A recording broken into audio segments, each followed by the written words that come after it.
I request the Deputy Chief Minister, Finance and Planning Energy to present the annual financial statement, budget for the financial year 2025-26. అధ్యక్ష, తమరి అనుమతితో 2025-26 ఆర్థిక సంవత్సరానికి గాను వార్షిక ఆదాయ వ్యయ పట్టిక బడ్జెట్ను సభలో ప్రవేశపెడుతున్నాను.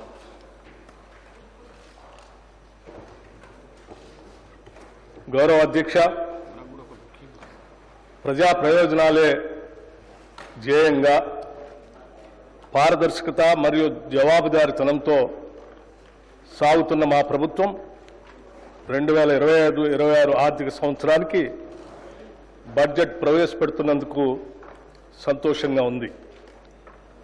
సంక్షేమం, అభివృద్ధిని సమపాలలో రంగరించి జోడు గుర్రాల తరహాలో సుపరిపాలనా రథాన్ని పరుగులు పెట్టించడంలో సఫలీకృతం అయ్యామని రాష్ట్ర ప్రజలకు తెలియజేస్తున్నాను. డాక్టర్ బాబాసాహెబ్ అంబేద్కర్ గారు భారతదేశాన్ని ఒక రాజకీయ, సామాజిక, ఆర్థిక న్యాయం అమలు చేసే పటిష్టమైన ప్రజాస్వామ్య దేశంగా చూడాలని అనుకున్నారు. అందుకే రాజ్యాంగ నైతికతను, కాన్స్టిట్యూషనల్ మొరాలిటీని ఆయన పదే పదే నొక్కి చెప్పారు. రాజ్యాంగ నిర్మాత సూచించిన ఆ నైతిక విలువలనే సరిగ్గా పాటిస్తూ మా ప్రజాపాలన సాగిస్తున్నాం. తెలంగాణ ప్రజలు మమ్మల్ని నమ్మి కట్టబెట్టిన అధికారాన్ని మేము ఎవరి వ్యక్తిగత ప్రయోజనాల కోసం తాకట్టు పెట్టకుండా, అధికార పీఠం హోదాగా భావించకుండా ప్రజల జీవన స్థితిగతులు పెంచుతూ మార్పు తెచ్చే విధంగా బాధ్యతగా వహిస్తూ వినమ్రంగా ప్రజలకు నిత్యం జవాబుదారీతనంతో ఉంటూ విస్తృత ప్రజా ప్రయోజనాలే పరమావధిగా పాలన సాగిస్తున్నాం. దశాబ్ద కాలం పాలనా వ్యవస్థల విధ్వంసం, ఆర్థిక అరాచకత్వంతో కూడిన పాలనతో ఛిద్రమైన తెలంగాణ పాలనా ఆర్థిక వ్యవస్థల్ని గాడిలో పెడుతూ తెలంగాణ తాత్కాలిక, దీర్ఘకాలిక ప్రయోజనాలు, లక్ష్యాలను దృష్టిలో ఉంచుకొని మా ప్రభుత్వం నిరంతరం పనిచేస్తుంది. నిజం కూడా ప్రతిరోజు ప్రచారంలో ఉండాలి. లేదంటే అబద్ధం నిజంగా మారి రాష్ట్రాన్ని, దేశాన్నే కాదు ప్రపంచాన్ని కూడా నాశనం చేస్తుంది. ప్రభుత్వం చేసే ప్రతి చర్యలో శంకిస్తూ నిరాధారమైన విమర్శలు చేయడమే కొందరు పనిగా పెట్టుకున్నారు. సోషల్ మీడియాలో, సొంత పత్రికల్లో అబద్ధపు వార్తలతో ప్రజలను మోసం చేస్తున్నారు. ఇటువంటి విమర్శలను సమర్థవంతంగా తిప్పికొడుతూ వాస్తవాలను ఎప్పటికప్పుడు ప్రజలకు తెలియజేయటం మా బాధ్యత. నిజం ప్రజలకు చెప్పకపోతే స్వార్థపరులు ప్రచారం చేసే అబద్ధాలే నిజాలుగా భ్రమించే ప్రమాదం ఉంది. అందుకే ఎప్పటికప్పుడు సత్యాలను ప్రజల ముందు ఉంచుతూ ముందుకు సాగుతున్నాం. రాష్ట్ర ప్రయోజనాల దృష్ట్యా సమాఖ్య స్ఫూర్తిని మా ప్రభుత్వం కొనసాగిస్తుంది. సమ్మిళిత అభివృద్ధి, సంక్షేమాలను ప్రజలకు అందించేందుకు గాను ప్రజాస్వామ్యబద్ధంగా ముందుకు సాగుతున్నాం. అభివృద్ధి, సంక్షేమం, సుపరిపాలన అనే 3 అంశాలతో తెలంగాణ నమూనా నేడు దేశం మొత్తానికే ఆదర్శంగా నిలిచే విధంగా కృషి చేస్తున్నాము. అధికారంలోకి వచ్చిన తొలి ఏడాదిలోనే గత పాలకులు సృష్టించిన సవాళ్లన్నింటినీ ఎదుర్కొని మా ప్రభుత్వం పరిపాలనా సత్తాను చాటుకుంది. అయితే అదే సమయంలో లోక్సభ ఎన్నికలు రావడంతో ఎన్నికల నియమావళి అమల్లో ఉన్నందున అభివృద్ధి పనులకు కొంత విరామం ఏర్పడింది. తెలంగాణ రాష్ట్ర దీర్ఘకాలిక అభివృద్ధి లక్ష్య సాధనకు మా ప్రభుత్వం కట్టుబడి ఉంది. గౌరవ ముఖ్యమంత్రి శ్రీ రేవంత్ రెడ్డి గారి నాయకత్వంలో తెలంగాణ రైజింగ్ 2050 అనే ప్రణాళికతో మా పాలనని ముందుకు నడిపిస్తున్నాం. ఈరోజు మన రాష్ట్ర ఆర్థిక వ్యవస్థ పరిమాణం $200 బిలియన్. రాబోయే 10 ఏళ్ల కాలంలో దీని 5 రెట్లు అభివృద్ధి చేసి $1000 బిలియన్ ట్రిలియన్ డాలర్ వ్యవస్థగా రూపాంతరం చెందే దిశగా మా కార్యాచరణ ఉంటుంది. హైదరాబాద్ మహానగరంలో రవాణా, మౌలిక సదుపాయాల విస్తరణ, పర్యావరణ పరిరక్షణ మరియు సాంకేతిక అభివృద్ధి ప్రధాన అంశాలుగా అంతర్జాతీయ స్థాయిలో ఒక గ్లోబల్ సిటీగా తీర్చిదిద్దేందుకు మాస్టర్ ప్లాన్ను తయారు చేస్తున్నాం. దీనిలో భాగంగా హైదరాబాద్ని కాలుష్యరహిత నగరంగా తీర్చిదిద్దడానికి మూసీ నది పునరుద్ధరణ ప్రాజెక్టుని ప్రారంభించాం. ఆధునిక సాంకేతిక పరిజ్ఞానంతో పాటు క్లీన్ ఎనర్జీ, సుస్థిర అభివృద్ధితో తెలంగాణ రాష్ట్రాన్ని అగ్రగామిగా నిలబెట్టేందుకు మెగా మాస్టర్ ప్లాన్ 2050ని రూపొందించాం. దీనికోసం సౌర, పవన ఇంధన ప్రాజెక్టుల స్థాపనను ప్రోత్సహిస్తున్నాం. ప్రతి పౌరుడికి మెరుగైన వైద్యం అందించడానికి, ఆరోగ్య సేవలను మెరుగుపరచడానికి మెడికల్ కాలేజీల ఏర్పాటుకు భారీ స్థాయిలో కేటాయింపులు చేశాం. సమాజ పురోగతికి కీలకంగా మారిన విద్యా వ్యవస్థను పటిష్టపరచడంతో పాటు డిజిటల్ విద్యను పెంపొందించి పాఠశాలలకు మౌలిక సదుపాయాలను కల్పించాం. వెనుకబడిన వర్గాలకు చెందిన ప్రతిభావంతులైన విద్యార్థులను ప్రోత్సహించేందుకు స్కాలర్షిప్లని అందిస్తున్నాం. రైతుల సంక్షేమమే ప్రాధాన్యంగా పనిచేసే మా ప్రభుత్వం రాష్ట్ర రైతాంగానికి ఎప్పటికప్పుడు స్వల్పకాలిక, దీర్ఘకాలిక సహాయాన్ని అందిస్తూనే ఆధునిక వ్యవసాయ విధానాలను ప్రోత్సహించేందుకు సబ్సిడీలు, ప్రత్యేక ఇన్సెంటివ్లని అందిస్తుంది. మార్కెట్లో సరైన మద్దతు ధర అందేలా చర్యలు తీసుకోవడంతో పాటు మార్కెట్ యార్డులో రైతుల కోసం అనేక సదుపాయాలు కూడా కల్పిస్తున్నాం. నీకు కనిపించిన బలహీనుడైన నిరుపేద ముఖాన్ని గుర్తు తెచ్చుకో. నువ్వు తీసుకున్న చర్య అతనికి ఉపయోగపడుతుందో లేదో అని నిన్ను నువ్వు ప్రశ్నించుకో అని మహాత్మా గాంధీ గారు చెప్పిన మాటలు, వారి మాటలే మాకు స్ఫూర్తి మంత్రం. నిరుపేదల కోసం, బలహీన వర్గాల కోసం మేము తీసుకున్న ప్రతి చర్య వెనుక ఉన్న ఆలోచన ఇదే. అభివృద్ధి ఫలాలు సమాజంలోని చిట్ట చివరి వ్యక్తికి చేర్చే లక్ష్యంతో అభివృద్ధి మరియు సంక్షేమ రంగాలకు తగినన్ని నిధుల్ని ప్రస్తుత బడ్జెట్లో ప్రతిపాదిస్తున్నాం. ప్రపంచ ఆర్థిక వ్యవస్థల్లో వేగంగా వస్తున్న మార్పుల ప్రభావాన్ని సమర్థవంతంగా ఎదుర్కొంటూ తెలంగాణ ఆర్థిక వ్యవస్థ స్థిరమైన వృద్ధిని సాధిస్తుంది. 2024-25 ఆర్థిక సంవత్సరంలో తెలంగాణ స్థూల రాష్ట్ర ఉత్పత్తి ప్రస్తుత ధరల ప్రకారం 16,12,579 కోట్ల రూపాయలు. గత సంవత్సరంతో పోలిస్తే వృద్ధి రేటు 10.1% నమోదైంది. ఇదే సమయంలో దేశ జీడీపీ 3,31,03,215 కోట్ల రూపాయలు కాగా వృద్ధి రేటు 9.9% ఉంది. 2024-25 ఆర్థిక సంవత్సరంలో ప్రస్తుత ధరల ప్రకారం రాష్ట్ర తలసరి ఆదాయం 3,79,751 రూపాయలు కాగా వృద్ధి రేటు 9.6%. దేశ తలసరి ఆదాయం 2,05,579 రూపాయలు కాగా వృద్ధి రేటు 8.8%. దేశ తలసరి ఆదాయంతో పోలిస్తే తెలంగాణ తలసరి ఆదాయం 1,74,172 రూపాయలు, అంటే 1.8% రెట్లు ఎక్కువగా ఉంది. 2024-25లో తెలంగాణ జోడింపబడిన స్థూల విలువలో సేవా రంగం 66.3%, పారిశ్రామిక రంగం 16.4% మరియు వ్యవసాయ అనుబంధ రంగాలు 17.3% వాటాను కలిగి ఉన్నాయి. వ్యవసాయ అనుబంధ రంగాలు జీఎస్టీపీలో తక్కువ వాటా కలిగి ఉన్నప్పటికీ రాష్ట్ర మొత్తం శ్రామిక రంగంలో 42.7% మందికి ఉపాధి కల్పిస్తున్నాము. ఉచిత కరెంటు, రైతు భరోసా, పంట రుణమాఫీ, నీటిపారుదల ప్రాజెక్టులపై పెట్టుబడులు వంటి ప్రభుత్వ పథకాలు రైతాంగానికి ఆత్మవిశ్వాసాన్ని పెంపొందించాయి. అదే సమయంలో వ్యవసాయ రంగాన్ని పటిష్టవంతం చేసేందుకు గాను పళ్ల తోటలు, పశు సంరక్షణ, చేపల పెంపకం వంటి అనుబంధ వ్యవసాయ కార్యకలాపాలను ప్రోత్సహిస్తున్నాం. రాష్ట్ర పరిశ్రమలు 22.5% మందికి ఉపాధి కల్పిస్తున్నాయి.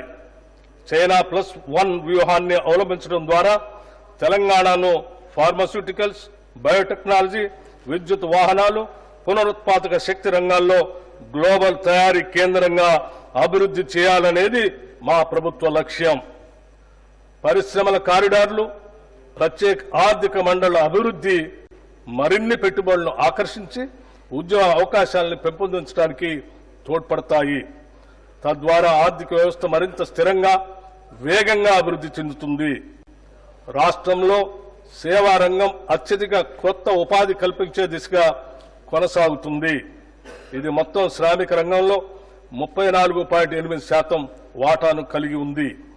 హైదరాబాద్ నగరం ఐటీ రంగంలో అగ్రగామిగా, ముఖ్యంగా సాఫ్ట్వేర్ సేవలు, ఫిన్టెక్, లాజిస్టిక్, పర్యాటక వంటి రంగాలలో ఉపాధి వృద్ధికి ప్రధానంగా దోహదపడుతుంది. తెలంగాణలో శ్రామిక శక్తి 68.7% ఉండగా దేశీయ సగటు 64.3% మాత్రమే ఉంది. దీనిలో మహిళల ఉపాధి శాతం 52.7% ఉండగా ఇది దేశ సగటు 45.2% కంటే అధికం. మహిళలు మరియు వెనుకబడిన వర్గాలకు తెలంగాణ ప్రభుత్వం ఉపాధి అవకాశాలు కల్పించడంలో ఎంతగా విజయవంతమైందో ఈ గణాంకాలు తెలియజేస్తున్నాయి. రాష్ట్ర ప్రభుత్వం 16వ ఆర్థిక సంఘానికి సమగ్ర నివేదికను సమర్పించింది. ఇందులో కేంద్ర పన్నుల పంపిణీల్లో రాష్ట్రాలకు న్యాయమైన వాటా కల్పించాలని, అలాగే రుణ స్థిరత్వం, మౌలిక సదుపాయాల అభివృద్ధి మరియు సామాజిక సంక్షేమ కార్యక్రమాలకు మరింత ఆర్థిక సహాయం అందించాలని విజ్ఞప్తి చేసింది. కేంద్ర ప్రభుత్వం విధిస్తున్న సెస్సులు, అదనపు ఛార్జీల వల్ల రాష్ట్రాలకు వస్తున్న ఆదాయం గణనీయంగా తగ్గుతుంది అన్న విషయాన్ని కమిషన్కు వివరించాం.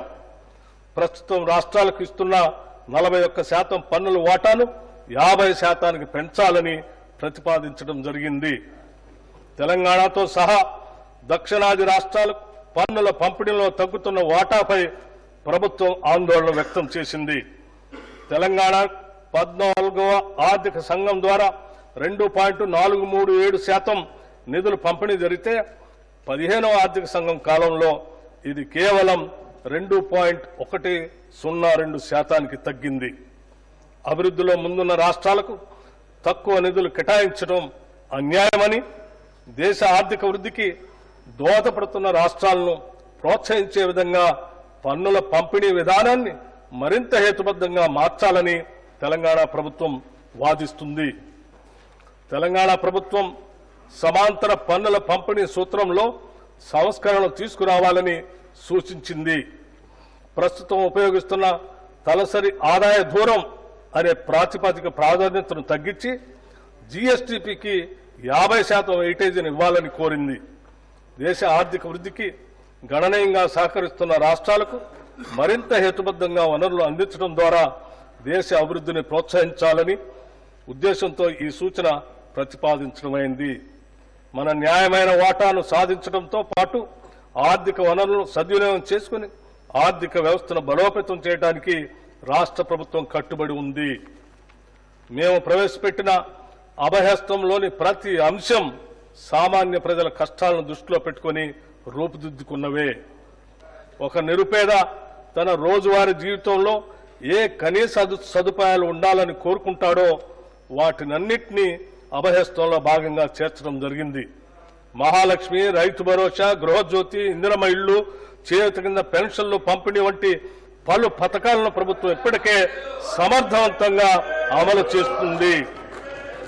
మన ఆడబిడ్డలు పనికి వెళ్లాలన్నా, చదువుకోవటానికి బడికి వెళ్లాలన్నా, లేదా మొక్కు తీర్చుకోవటానికి ఓ గుడికి వెళ్లాలన్నా వారు ప్రయాణ ఖర్చుల గురించి ఆలోచించకుండా వెళ్లటానికి మహాలక్ష్మి పథకం కింద 2023 డిసెంబర్ 9న తేదీన రాష్ట్రంలోని మహిళలందరికీ ఉచిత బస్సు సౌకర్యాన్ని ప్రారంభించాం. నేటి వరకు రాష్ట్ర వ్యాప్తంగా 7,227 బస్సుల్లో 149.63 కోట్ల ఉచిత ప్రయాణాలు మహిళలు చేశారు. దీని ద్వారా 5,595 రూపాయలు మహిళలకు కూడా ఆదా అయింది. ప్రారంభ దశలో సాధారణ బస్సుల్లో 60% ఉన్న ఆర్టీసీ ఆక్యుపెన్సీ రేషియో 94% పెరిగింది. మహాలక్ష్మి ప్రత్యేక బస్సుల్లో ఈ ఆక్యుపెన్సీ రేషియో 100% నమోదవుతూ ఉంది. దీనివల్ల ఆర్టీసీ ఆర్థిక పరిస్థితి కూడా మెరుగుపడింది. బస్సుల సంఖ్యను పెంచడమే కాకుండా 6,400 మంది ఉద్యోగులను ఇప్పటికే అదనంగా నియమించడం జరిగింది. ప్రభుత్వం ఈ పథకం అమలుకు ఆర్టీసీకి క్రమం తప్పకుండా నిధులు చెల్లిస్తూ ఉంది. మహాలక్ష్మి పథకంలో భాగంగా అర్హులైన మహిళలకు గ్యాస్ సిలిండర్ను 500 రూపాయలకే పంపిణీ చేస్తున్నాం. ఈ పథకం ద్వారా 43 లక్షల కుటుంబాలు లబ్ధి చేరుతూ ఉంది. లబ్ధిదారులు ఉపయోగించిన సిలిండర్లకు సబ్సిడీ కింద రాష్ట్ర ప్రభుత్వం 433,20 రూపాయలు చెల్లించింది. గృహజ్యోతి పథకం కింద 200 యూనిట్లకు లోబడి విద్యుత్తును వినియోగిస్తున్న వారికి ఉచిత విద్యుత్తుని అందిస్తున్నాము. ఈ పథకం కింద 50 లక్షల కుటుంబాలు లబ్ధి పొందుతున్నాయి. ఈ పథకం కోసం ఇప్పటికే 1,775 కోట్లు 15 లక్షల రూపాయలు విద్యుత్ సంస్థలకు సబ్సిడీగా చెల్లించడం జరిగింది. ఇందిరమ్మ ఇళ్ల పథకాన్ని 2024 మార్చి నెలలో ప్రారంభించి ఇళ్ల పట్టాలను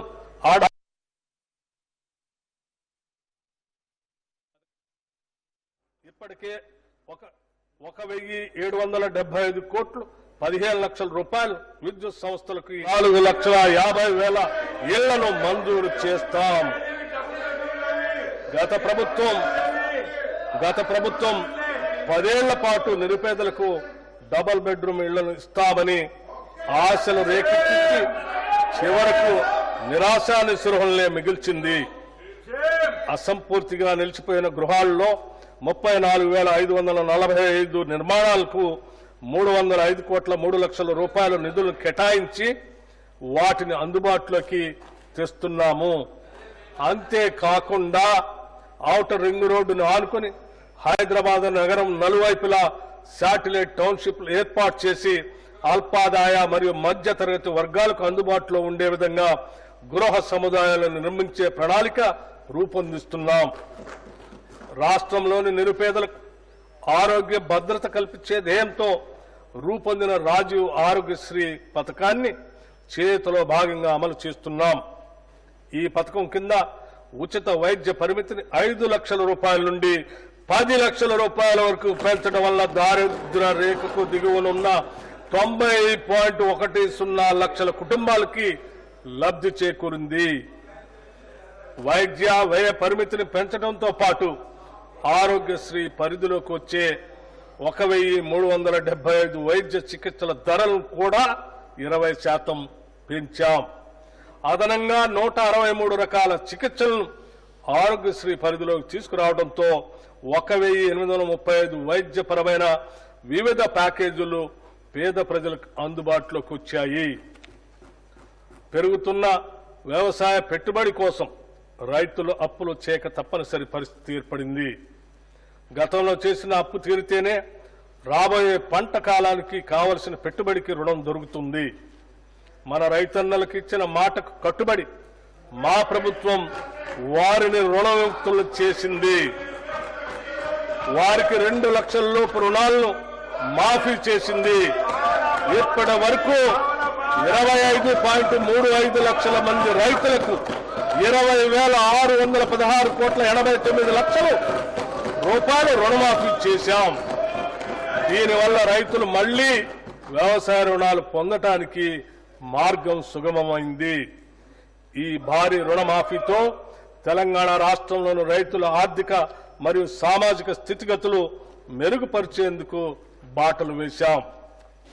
రాష్ట్రంలోని రైతులు ఎరువులు, విత్తనాలు, వ్యవసాయ పనిముట్లు కొనుగోలు చేసేందుకు పెట్టుబడి సాయంగా మా ప్రభుత్వం 2025 జనవరి 26వ తేదీన తెలంగాణ రైతు భరోసా పథకాన్ని ప్రారంభించింది. ఈ పథకం కింద రైతులకి ఏడాదికి ఎకరానికి 12,000 రూపాయలు అందుతాయి. ప్రజాధనం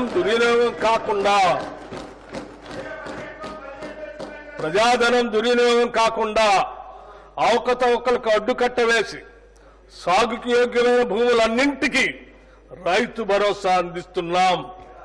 క్షేత్రస్థాయిలో సర్వే చేసి గ్రామ సభల్లో ధృవీకరించి సాగుకు యోగ్యం కాని భూమిని గుర్తించడం ద్వారా ఈ వృధాన్ని అరికట్టాము.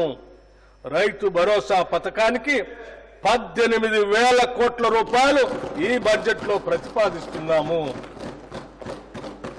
భూమి లేని వ్యవసాయ కూలీలు ఉపాధి దొరకని రోజుల్లో పస్తులుండే దీనస్థితి నుండి వారిని కాపాడేందుకు ఇందిరమ్మ ఆత్మీయ భరోసా పథకాన్ని అమలు పరుస్తామని ఎన్నికల్లో చేసిన వాగ్దానానికి అనుగుణంగా సంవత్సరానికి ప్రతి వ్యవసాయ కూలీ కుటుంబానికి 12,000 రూపాయలు చెల్లించే బృహత్తర పథకాన్ని అమలు చేస్తున్నాం. రాష్ట్ర రైతుల నుండి కొనుగోలు చేసే సన్న ధాన్యానికి ప్రతి క్వింటాలకు 500 రూపాయల చొప్పున అదనపు ప్రోత్సాహాన్ని చెల్లిస్తున్నాం. దీనివల్ల రాష్ట్రంలో సన్న రకాల వరి సాగు గణనీయంగా పెరిగింది.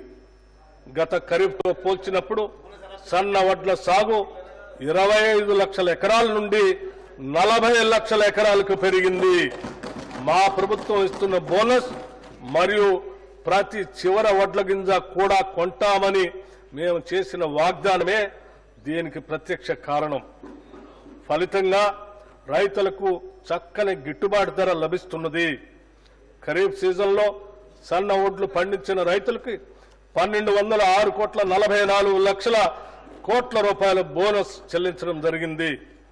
రైతుల సౌకర్యార్థం 2024-25 ఖరీఫ్ సీజన్లో 8,332 ధాన్యం కొనుగోలు కేంద్రాలను ఏర్పాటు చేసి వారికి ఎటువంటి ఇబ్బందులు లేకుండా చేశాం. అకాల వర్షాల వల్ల ధాన్యం పాడవకుండా పండిన ధాన్యాన్ని రైతులు కొనుగోలు కేంద్రాలకు తీసుకువచ్చే సమయంలో ఎటువంటి నష్టం జరగకుండా గంట గంటకు వాతావరణ సూచనలు అటు రైతులకు ఇటు కొనుగోలు కేంద్రాలకు తెలియజేస్తున్నాం. అధునాతన డ్రైయర్లు, ధాన్యం క్లీనర్లు, తగినన్ని టార్పాలిన్లు రైతులకు అందుబాటులో ఉంచడం జరిగింది.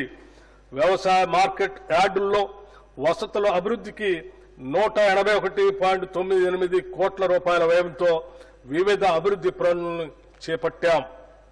2024-25 ఖరీఫ్ సీజన్లో 10,35,484 మంది రైతుల నుండి ధాన్యం కొనుగోలు చేసి 12,511 కోట్ల 76 లక్షల రూపాయలు వారి ఖాతాల్లో జమ చేయటమైంది.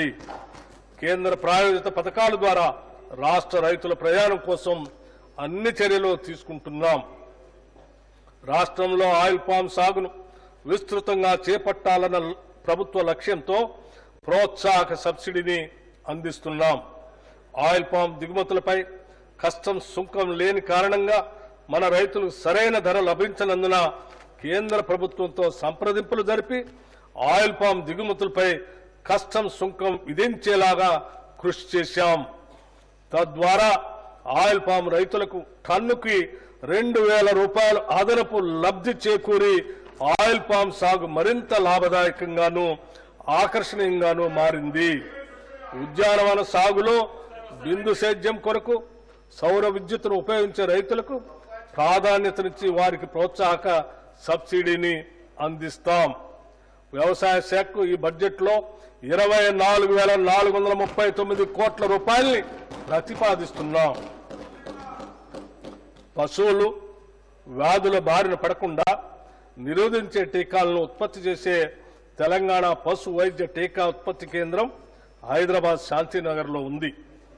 ఈ వెటర్నరీ బయోలాజికల్ రీసెర్చ్ ఇన్స్టిట్యూట్ ని మామిడిపల్లికి తరలించి 300 కోట్ల రూపాయలతో భారీగా విస్తరింపజేస్తున్నాం.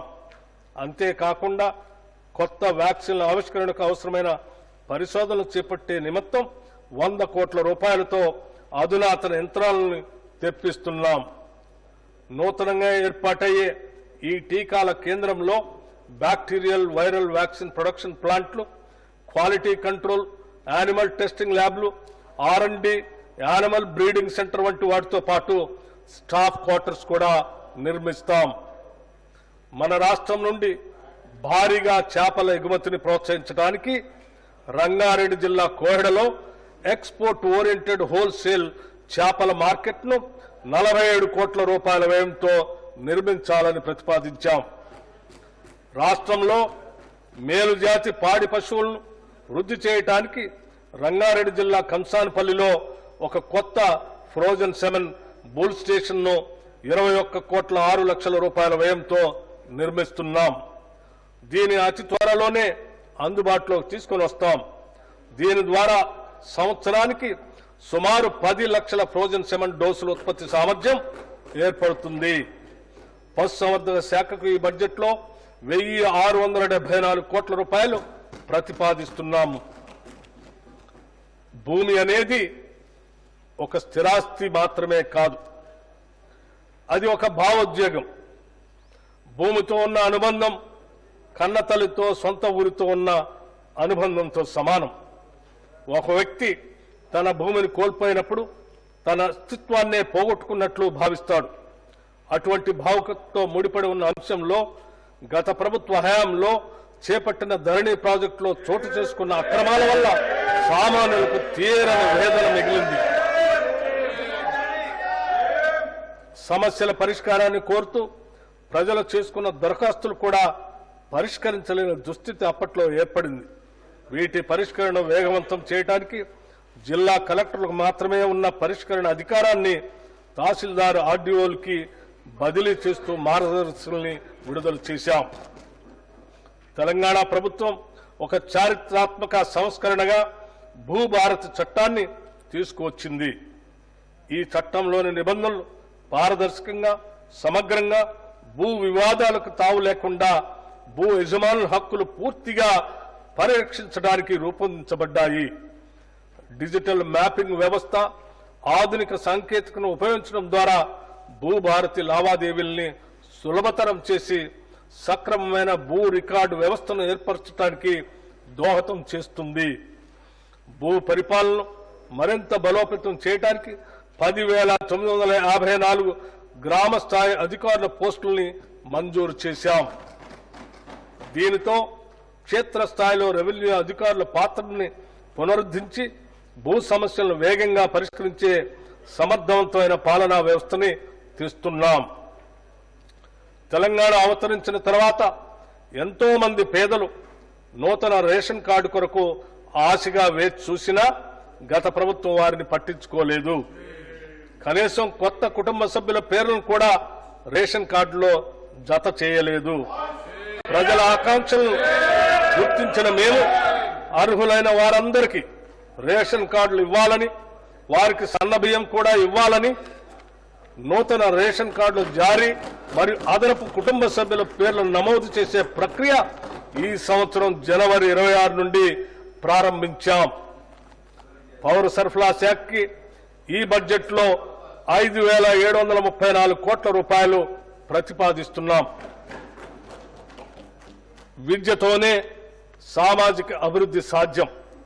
ముఖ్యంగా పేద మరియు వెనుకబడిన తరగతులకు చెందిన పిల్లల సురక్షిత భవిష్యత్తుకి విద్య ఒక దారిని చూపుతుంది. ఇది ప్రగాఢంగా నమ్మిన యూపీఏ చైర్పర్సన్ నాటి శ్రీమతి సోనియా గాంధీ గారు మరియు ఆనాటి భారత ప్రధాని దివంగత డాక్టర్ మన్మోహన్ సింగ్ గారి నాయకత్వంలో ఉచిత విద్యా హక్కు చట్టం 2009లో చేశారు. ప్రస్తుతం తెలంగాణలో 1,023 ప్రభుత్వ రెసిడెన్షియల్ పాఠశాలలు ఉండగా వీటిలో 662 పాఠశాలలకు సొంత భవనాలు లేవు.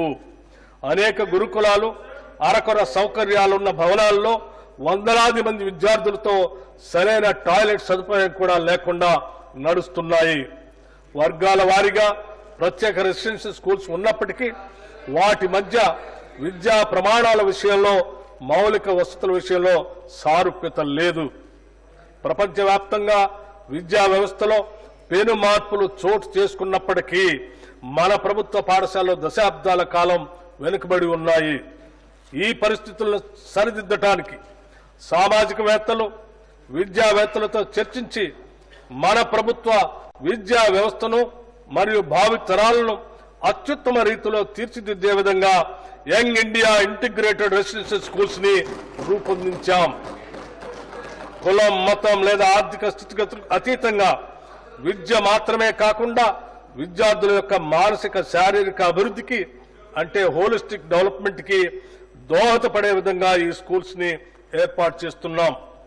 ఈ పాఠశాలలో ఎస్సీ, ఎస్టీ, బీసీ, మైనారిటీలతో పాటు ఇతర వర్గాలకు చెందిన విద్యార్థులు ఒకే గొడుగు కిందకు తెచ్చి సమాన విద్యా అవకాశాలను కల్పించడం ఒక గొప్ప సామాజిక ఐక్యతకు పునాది అవుతుంది. Education is the milk of a lioness. Education is the milk of a lioness. The one who drinks it can't stay without roaring. Doctor BR Ambedkar గారు చెప్పిన మాటలు. విద్య అనేది సింహపు పాల వంటిది. వాటిని తాగిన వారు గర్జించకుండా ఉండలేరు. డాక్టర్ బిఎం అంబేద్కర్ కలలు గన్న విద్యా వ్యవస్థను మేము సృష్టించబోతున్నాము. దీనికోసమే రాష్ట్ర వ్యాప్తంగా ఒకేసారి 58 యంగ్ ఇండియా ఇంటిగ్రేటెడ్ రెసిడెన్షియల్ పాఠశాలల నిర్మాణానికి 11,600 కోట్ల రూపాయల అనుమతులు మంజూరు చేయటం జరిగింది. మేము తీసుకున్న ఈ నిర్ణయం ఒక చారిత్రాత్మకం. ప్రతి నియోజకవర్గంలో కనీసం ఒక ఇండియా రెసిడెన్షియల్ స్కూల్ ని ప్రారంభిస్తాం. ఈ ఇంటిగ్రేటెడ్ స్కూల్స్ 20 నుంచి 25 ఎకరాల విస్తీర్ణంలో నిర్మించబడతాయి. విద్యారంగంలో వస్తున్న మార్పులకి అనుగుణంగా ఆధునిక వసతులతో ప్రైవేటు పాఠశాలకు దీటైన విద్యను అందించేందుకు వీటిని అభివృద్ధి చేస్తున్నాం. ఆడిటోరియాలు, dining halls, digital class rooms, క్రీడా మైదానాలు, క్రికెట్ మరియు ఫుట్బాల్ గ్రౌండ్స్ లాంటి ఆధునిక సదుపాయాలు అందుబాటులో ఉంటాయి. విద్యార్థుల నిరంతర పర్యవేక్షణకు వీలుగా ఈ పాఠశాల ప్రాంగణాల్లోనే బోధనా సిబ్బందికి నివాస సముదాయాలు కూడా ఏర్పాటు చేస్తున్నాం. ఈ స్కూళ్లలో పవన మరియు సౌరశక్తిని విరివిగా వినియోగిస్తాం. ఈ స్కూళ్లలోని విద్యార్థులకు వసతి, భోజనం, యూనిఫామ్లు, నోటు మరియు పాఠ్య పుస్తకాలు మరియు ఇతర ఆవశ్యక వస్తువులన్నీ ఉచితంగా అందించబడతాయి. పాఠ్యాంశంతో పాటు వీరికి ఐఐటి, జీ, నీట్ మరియు ఇతర పోటీ పరీక్షలకు సన్నద్ధం చేసేందుకు ప్రత్యేక శిక్షణ ఇవ్వబడుతుంది. విద్యతో పాటు శారీరక మరియు మానసిక దృఢత్వానికి అవసరమైన క్రీడలు, కళలు, పోటీలకు సమాన ప్రాధాన్యత ఉంటుంది. రాష్ట్ర వ్యాప్తంగా పాఠశాలలు ప్రారంభం అయ్యే రోజే విద్యార్థులందరికీ పాఠ్య పుస్తకాలను, యూనిఫామ్లు అందజేస్తున్నాం. ప్రభుత్వ విద్యా సంస్థలన్నింటికీ ఉచిత విద్యుత్ సరఫరాని అందిస్తున్నాం. త్వరలో రాష్ట్రంలోని అన్ని పాఠశాలలకు గ్రీన్ విద్యుత్ని అందిస్తాం. పిల్లల శారీరక, మానసిక ఆరోగ్యానికి సంతులిత పౌష్టిక ఆహార ప్రాధాన్యతను గుర్తించి రాష్ట్రంలోని అన్ని గురుకులాలు, అన్ని సంక్షేమ శాఖలకు చెందిన అనుబంధ హాస్టల్లో మరియు కస్తూర్బా గాంధీ బాలికల పాఠశాలలో డైట్ ఛార్జీలు 40% మరియు కాస్మెటిక్ ఛార్జీలు 200% పెంచాం. ఈ పెంపు వల్ల తెలంగాణ వ్యాప్తంగా 7.66 లక్షల మంది విద్యార్థులకి లబ్ధి చేకూరుతుంది. రాష్ట్ర వ్యాప్తంగా ఉన్న సంక్షేమ వసతి గృహాల్లో చదువుకునే విద్యార్థులందరికీ ఒకే తరహా భోజనం ఇచ్చేందుకు కామన్ డైట్ పథకాన్ని ప్రారంభించాం. ప్రభుత్వ పాఠశాలలో చదివే 10వ తరగతి విద్యార్థులకి సాయంత్రం వేళ స్నాక్స్ కూడా ఇస్తున్నాం. పాఠశాలలో అమలుపరిచే మధ్యాహ్న భోజన పథకం మరియు సంక్షేమ వసతి గృహాల్లో ఆహార పదార్థాలను తయారు చేసి నిల్వ ఉంచే విషయంలో ఒక నిర్దిష్ట వ్యవహార శైలిని పాటించడం ద్వారా విద్యార్థులకు పరిశుద్ధమైన మరియు ఆరోగ్యకరమైన ఆహారాన్ని అందించడం సాధ్యమవుతుంది.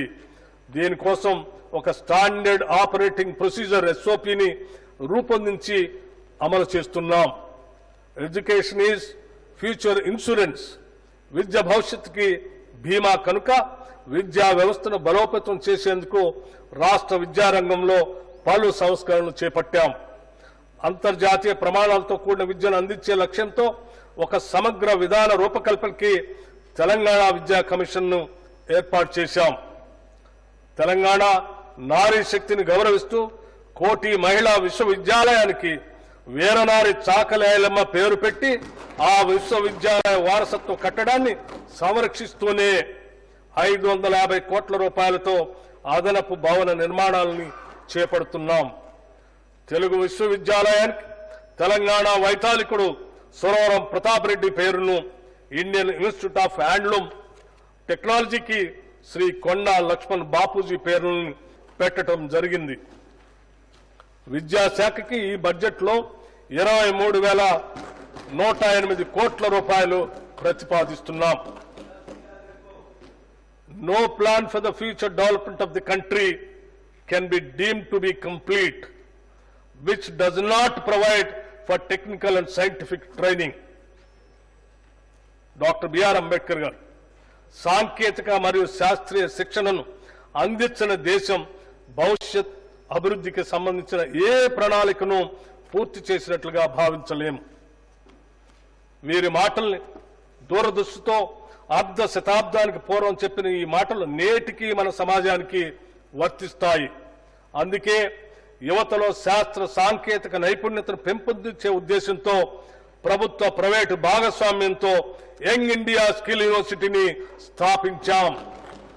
బోధనాంశాలకు పారిశ్రామిక అవసరాలకు మధ్య ఉన్న అంతరాన్ని తొలగించి నిరుద్యోగ యువతి ఉపాధి అవకాశాలను పెంపొందించే లక్ష్యంతో ఈ యూనివర్సిటీ పనిచేస్తుంది. మహాత్మా గాంధీ గారు స్వాతంత్ర సమరోద్యమంలో యువతను చైతన్యపరచడానికి నడిపిన యంగ్ ఇండియా పత్రిక పేరునే ఈ యూనివర్సిటీకి పెట్టడం గమనార్హం. ఈ యూనివర్సిటీని ముచ్చెర్లలో 150 ఎకరాల్లో నిర్మించి ఏడాదికి 30,000 ఉద్యోగాలు కల్పించాలని ప్రభుత్వ లక్ష్యంగా పెట్టుకున్నాం. సింగపూర్ ప్రభుత్వ ఆధ్వర్యంలోని ఇన్స్టిట్యూట్ ఆఫ్ టెక్నికల్ ఎడ్యుకేషన్ ప్రపంచంలోనే మేటి సంస్థ. వారి భాగస్వామ్యంతో young India skill university master ట్రైనర్లకు శిక్షణ ఇస్తున్నాము. వివిధ పరిశ్రమల భాగస్వామ్యంతో ఈ యూనివర్సిటీలో అందించే కోర్సులు అటు యువతకు ఇటు పరిశ్రమలకు ఎంతో ఉపయుక్తంగా ఉండేలా రూపొందించాం. ఈ యూనివర్సిటీలో ప్రస్తుతం 5 కోర్సులు ప్రారంభమైనాయి. మున్ముందు యానిమేషన్, టూరిజం మరియు హాస్పిటాలిటీ, బ్యాంకింగ్, ఫైనాన్షియల్ సర్వీసెస్, నిర్మాణ రంగం, రిటైల్ రంగం, మీడియా, సినిమా రంగం, నౌక మరియు విమాన మెయింటెనెన్స్ రంగం, ఆర్టిఫిషియల్ ఇంటెలిజెన్స్ వంటి అత్యాధునిక టెక్నాలజీ కోర్సులు కూడా ప్రారంభించబోతున్నాం. తెలంగాణ యువతను, విద్యార్థులను నిపుణులుగా తీర్చిదిద్దేందుకు రాష్ట్ర ప్రభుత్వం ఫ్యూచర్ సిటీలో ప్రత్యేకంగా 200 ఎకరాల్లో ఆర్టిఫిషియల్ ఇంటెలిజెన్స్ సిటీని నెలకొల్పాలని నిర్ణయించింది. ఈ సిటీలో ప్రత్యేక విశ్వవిద్యాలయాన్ని, డేటా సెంటర్లను, కంప్యూటింగ్ సౌకర్యాలను, పౌరులకు అవగాహన కల్పించే కేంద్రాన్ని స్థాపించడానికి తగిన చర్యలు ప్రారంభించాం. కేంద్ర గణాంక శాఖ నిర్వహించిన పీరియాడిక్ లేబర్ ఫోర్స్ సర్వే ప్రకారం తెలంగాణలో 2023 జులై సెప్టెంబర్ కాలంలో నిరుద్యోగ రేటు 22.9% ఉండగా 2024 జులై సెప్టెంబర్ కాలంలో అది 18.1%కి తగ్గింది. మా ప్రభుత్వం చేస్తున్న నైపుణ్య శిక్షణ కార్యక్రమాలు, ప్రభుత్వ ఉద్యోగ నియామకాలు, యువ పారిశ్రామికులకు ఇస్తున్న ప్రోత్సాహాల వల్లే ఇది సాధ్యమైంది. సమర్థవంతమైన విధానాల రూపకల్పన మరియు కార్యాచరణ చక్కటి ఫలితాలు ఇస్తాయన్న దానికి ఇది నిదర్శనం. మా ప్రభుత్వం అధికారం చేపట్టిన వెంటనే ఉద్యోగ నియామకాలపై దృష్టి సారించి పోలీసు, రెసిడెన్షియల్ స్కూల్స్, వైద్య, ఆరోగ్య మరియు ఇతర శాఖల్లో 57,946 ఉద్యోగాల ఎంపిక ప్రక్రియ పూర్తి చేశాం. అంతేకాకుండా వివిధ ప్రభుత్వ శాఖలు, విభాగాలలో మానవ వనరుల అవసరాలపై సమీక్షలు జరిపి 30,228 కొత్త పోస్టుల్ని మంజూరు చేశాం. గ్రూప్ 1, గ్రూప్ 2 మరియు గ్రూప్ 3 పరీక్షలు సకాలంలో సక్రమంగా నిర్వహించి వాటి ఫలితాలు కూడా ప్రకటించాం. త్వరలో వారికి నియామక పత్రాలు అందజేస్తాం. అలాగే 14,236 అంగన్వాడీ పోస్టుల భర్తీకి ఆదేశాలు జారీ చేశాం. తెలంగాణ రాష్ట్ర సాధనలో మన యువత పాత్ర మరియు త్యాగాలు మరోలేనివి. తెలంగాణ సాధించుకున్న తర్వాత వారి పట్ల గత ప్రభుత్వం నది దాటే వరకు ఓడమల్లయ్య, దాటిన తర్వాత బోడమల్లయ్య అనే విధంగా ప్రవర్తించింది. వారి జీవితాల్లో ఎటువంటి మార్పు రాకపోగా ప్రభుత్వ ఉద్యోగాలు అందని ద్రాక్షగానే మిగిలాయి. కూలి కోసం పట్టణంలో బ్రతుకుదామని తల్లి మాట చెవిన పెట్టక బయలుదేరిన బాటసారికి ఎంత కష్టం అని మహానుభావుడు ఆనాడు శ్రీశ్రీ చెప్పారు. నిరుద్యోగ యువత ఇటువంటి ఒక నిస్సహాయ స్థితిలో ఉండగా మా ప్రభుత్వం అధికారం చేపట్టి వారికి భవిష్యత్తుపై తిరిగి ఆశను రగిల్చింది. ప్రభుత్వ ఉద్యోగాల సత్వర భర్తీతో పాటు ఇతర రంగాల్లో ఉపాధి కల్పించే దిశగా ముఖ్యంగా మహిళలు మరియు వెనుకబడిన వర్గాల యువత కోసం ప్రత్యేక ప్రణాళికలు రూపొందించాల్సిన అవసరాన్ని గుర్తించింది. ఎస్సీ, ఎస్టీ, బీసీ, మైనారిటీ మరియు ఆర్థికంగా వెనుకబడిన వర్గాల యువత స్వయం ఉపాధి కల్పన కొరకు రాజీవ్ యువ వికాసం అనే పథకాన్ని ప్రారంభించాం. ఈ పథకం యువతకు ఉపాధి కల్పనలో ఒక గేమ్ చేంజర్ గా నిలుస్తుంది. కేవలం ఉపాధి కల్పించడమే లక్ష్యంగా కాకుండా యువతని ఔత్సాహిక పారిశ్రామికవేత్తలుగా తీర్చిదిద్ది వారు మరింత మందికి ఉపాధి సృష్టించేట్లు ప్రోత్సహించడం మా ధ్యేయం. ఈ పథకం ద్వారా యువతకు కనీ విని ఎరగని రీతిలో 6,000 కోట్ల రూపాయల కేటాయింపుతో ఈ పథకాన్ని ప్రారంభించాం. ఎస్సీ, ఎస్టీ, బీసీ, మైనార్టీ కార్పొరేషన్ల ద్వారా ఈ పథకాన్ని అమలు చేస్తాం. అర్హుడైన ప్రతి నిరుద్యోగికి గరిష్టంగా 4 లక్షల రూపాయల వరకు ఆర్థిక సాయం అందిస్తాం. యువత అభ్యున్నతికి ఈ పథకం గొప్పగా తోడ్పడుతుంది. సివిల్స్ ప్రిలిమ్స్ పాస్ అయి మెయిన్స్ పరీక్షకు వెళ్లే అభ్యర్థులకు ₹1,00,000 మరియు మెయిన్స్ పరీక్ష పాస్ అయి ఇంటర్వ్యూకి సిద్ధమయ్యే అభ్యర్థులకు మరొక ₹1,00,000 మొత్తంగా ₹2 లక్షల ఆర్థిక సహాయాన్ని సింగరేణి యాజమాన్య సౌజన్యంతో రాజీవ్ గాంధీ సివిల్స్ అభయహస్తం కింద ఇస్తున్నాం. తద్వారా ఆల్ ఇండియా సర్వీసెస్ లో తెలంగాణ రాష్ట్రం నుంచి మరింత మంది పేద మధ్యతరగతి కుటుంబాలకు చెందిన యువతీ యువకులు ఎంపికయ్యే అవకాశం ఏర్పడింది. అధునాతన సాంకేతిక కేంద్రాలుగా ఐటీఐలు రాష్ట్ర వ్యాప్తంగా ఏటా 1,00,000 మందికి నైపుణ్య శిక్షణను ఇచ్చేందుకు 65 ప్రభుత్వ పారిశ్రామిక శిక్షణా కేంద్రాలు అడ్వాన్స్డ్ టెక్నాలజీ కేంద్రాలుగా తీర్చిదిద్దే ప్రక్రియ పురోగతిలో ఉంది. టాటా టెక్నాలజీ సర్వీసెస్ వారి సౌజన్యంతో నిర్వహించే ఈ శిక్షణా కేంద్రాల్లో తెలంగాణ యువత తగిన ఉద్యోగ నైపుణ్యాలను సాధించేందుకు వీలుగా 9 లాంగ్ టర్మ్, 23 షార్ట్ టర్మ్ కోర్సులతో పాటు నైపుణ్యాల కొరత తీర్చేందుకు బ్రిడ్జ్ కోర్సుల్ని ప్రవేశపెట్టాం. డిగ్రీ ఇంజనీరింగ్ లో చేరిన విద్యార్థులకు banking, financial services, insurance, BFSI రంగాల్లో ఉద్యోగాలు కల్పించడమే లక్ష్యంగా BFSI ట్రైనింగ్ కోర్సును రాష్ట్ర ప్రభుత్వం ప్రారంభించింది. రెగ్యులర్ డిగ్రీతో పాటు మినీ డిగ్రీ కోర్సుగా BFSI నైపుణ్య శిక్షణను అందించే వినూత్న కార్యక్రమాన్ని రాష్ట్రంలోని 38 కాలేజీల్లో ప్రారంభించాం. ప్రభుత్వం గుర్తించిన 18 ఇంజనీరింగ్ కాలేజీల్లోనూ 20 డిగ్రీ కాలేజీల్లోనూ చదువుతున్న 10,000 మంది విద్యార్థులకు ఈ శిక్షణ అందుతుంది. రాష్ట్ర వ్యాప్తంగా పట్టణాలతో పాటు గ్రామీణ ప్రాంతాల్లోని విద్యార్థులకు కూడా లబ్ధి చేకూరేలా ఈ కాలేజీల్ని ఎంపిక చేయటం జరిగింది. రాష్ట్రంలోని 119 అసెంబ్లీ నియోజకవర్గాల్లో డాక్టర్ బిఆర్ అంబేద్కర్ నాలెడ్జ్ సెంటర్లను ప్రభుత్వం ఏర్పాటు చేయాలని నిర్ణయించింది. వీటి ద్వారా గ్రామీణ ప్రాంతాల్లోని ఆర్థికంగా వెనుకబడిన యువతీ యువకులకు గ్రూప్ 1, గ్రూప్ 2 మరియు ఇతర అన్ని పోటీ పరీక్షలకు ఉచితంగా కోచింగ్ తీసుకునేందుకు అవకాశం లభిస్తుంది. యువకుల ఉద్యోగ అవకాశాలను ఇనువడింపజేసే వారి సాధికారతను పెంపొందించడానికి ప్రభుత్వం పరిశ్రమల శాఖ ఆధ్వర్యంలో తెలంగాణ డిజిటల్ ఉపాధి కేంద్రాన్ని పునరుద్ధరించి కృత్రిమ మేధో విజ్ఞానం ఆధారంగా నడిచేలా అనుసంధానించింది. దీని ద్వారా పరిశ్రమలు మరియు వివిధ రంగాల అవసరాలకు కావలసిన నిపుణులు గుర్తించి నియమించుకునే వెసులుబాటు కలుగుతుంది. ఈ బడ్జెట్లో కార్మిక మరియు ఉపాధి కల్పన శాఖకు 900 కోట్ల రూపాయలు ప్రతిపాదిస్తున్నాం. గ్రామ స్వరాజ్యమే దేశ స్వరాజ్యం. మహాత్మా గాంధీ గారు చెప్పినటువంటి ఈ మాటలు, ఈ స్ఫూర్తితో మా ప్రభుత్వం గ్రామీణ వికాసానికి శ్రీకారం చుట్టింది. గత ప్రభుత్వంలో నిర్వీర్యమైన గ్రామీణ వ్యవస్థను మరింత పటిష్టం చేయాలనే లక్ష్యంతో కార్యాచరణ రూపొందించుకున్నాం. 2024-25లో రాష్ట్ర ప్రభుత్వం MNREGS పథకం కింద రాష్ట్ర వాటాగా చెల్లించాల్సిన నిధులను సకాలంలో చెల్లిస్తూ పలు గ్రామీణ అభివృద్ధి పథకాలను సమర్థవంతంగా అమలు చేసింది. ఈ సంవత్సరంలో 25,76,000 కుటుంబాలకు ఉపాధి చేకూర్చాం. గ్రామీణ అభివృద్ధిలో భాగంగా 781 కోట్ల వ్యయంతో 26,055 సాంప్రదాయ నీటి వనరుల్ని పునరుద్ధరించాం. 926 కోట్ల రూపాయల వ్యయంతో 82,286 గ్రామీణ రోడ్లని నిర్మించాం.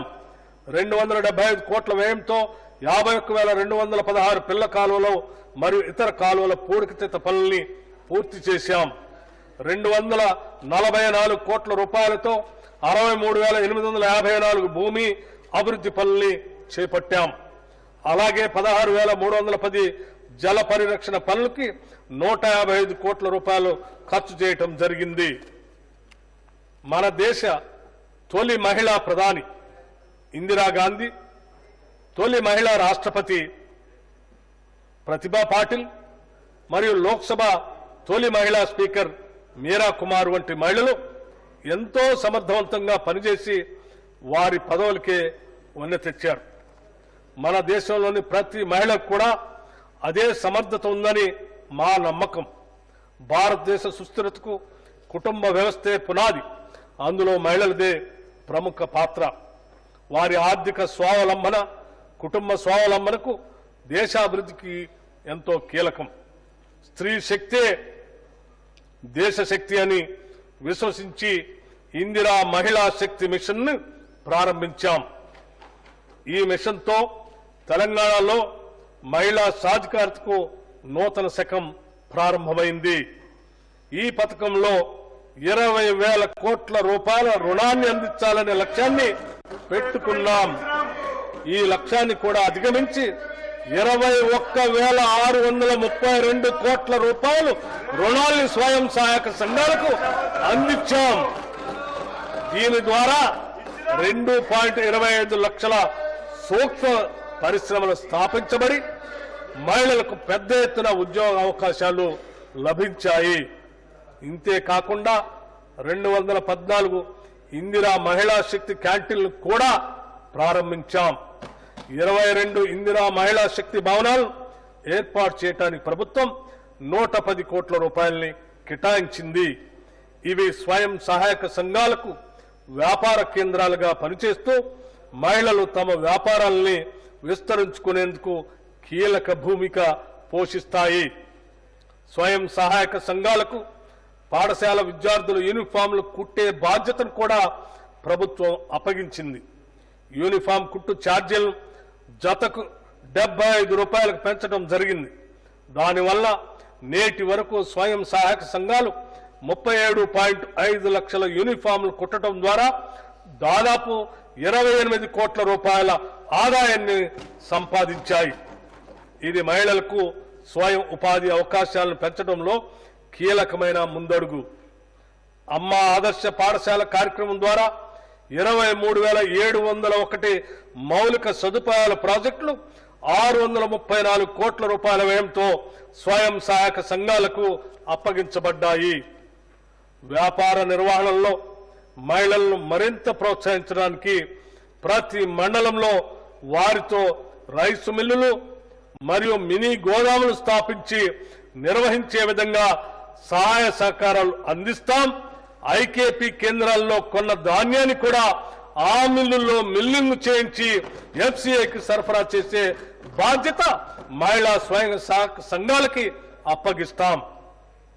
రుణ బీమా పథకం కింద ఒక్కో స్వయం సహాయక సంఘ సభ్యురాలకి 2 లక్షల రూపాయల సహజ మరణ బీమా మరియు 10 లక్షల రూపాయల ప్రమాద బీమా అందించబడుతుంది. తద్వారా స్వయం సహాయక సంఘాల సభ్యులకు ఆర్థిక రక్షణ కల్పించడమే ప్రభుత్వ లక్ష్యం. మహిళలు గొప్ప వ్యాపారవేత్తలుగా రాణించగలరని ఇప్పటికే రుజువైంది. రిటైల్ రవాణా రంగాలలో మహిళా పారిశ్రామికవేత్తలకు కొత్త అవకాశాలు కల్పిస్తున్నాం. ఇప్పటికే 32 మొబైల్ ఫిష్ రిటైల్ అవుట్లెట్లు ఏర్పాటు చేయబడ్డాయి.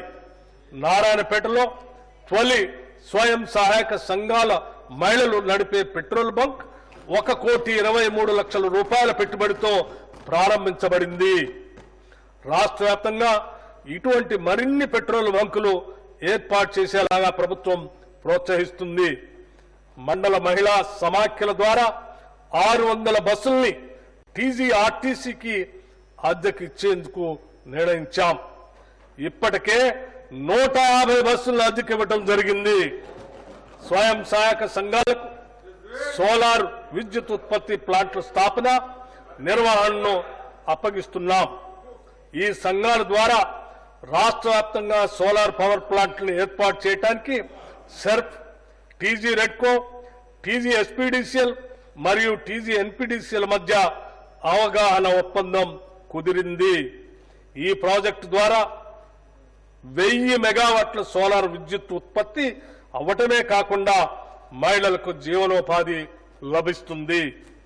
1 కోటి మంది మహిళలకు ఇందిరా మహిళా శక్తి మిషన్ పథకం ద్వారా 1,00,000 కోట్ల రూపాయలు వడ్డీ లేని రుణాల్ని అందిస్తాం. పంచాయతీరాజ్ మరియు గ్రామీణ అభివృద్ధి శాఖకు ఈ బడ్జెట్లో 31,605 కోట్ల రూపాయలు ప్రతిపాదిస్తున్నాం. రాష్ట్రంలోని రెసిడెన్షియల్ పాఠశాల విద్యార్థుల ఆరోగ్యం, సంక్షేమం, భద్రతను మెరుగుపరిచేందుకు, పాఠశాల పనితీరులోని లోపాలను గుర్తించేందుకు మహిళా ఐఏఎస్ అధికారులు వాటిని సందర్శించి రాత్రిపూట బస చేసేలా ఆదేశాలు ఇచ్చాం.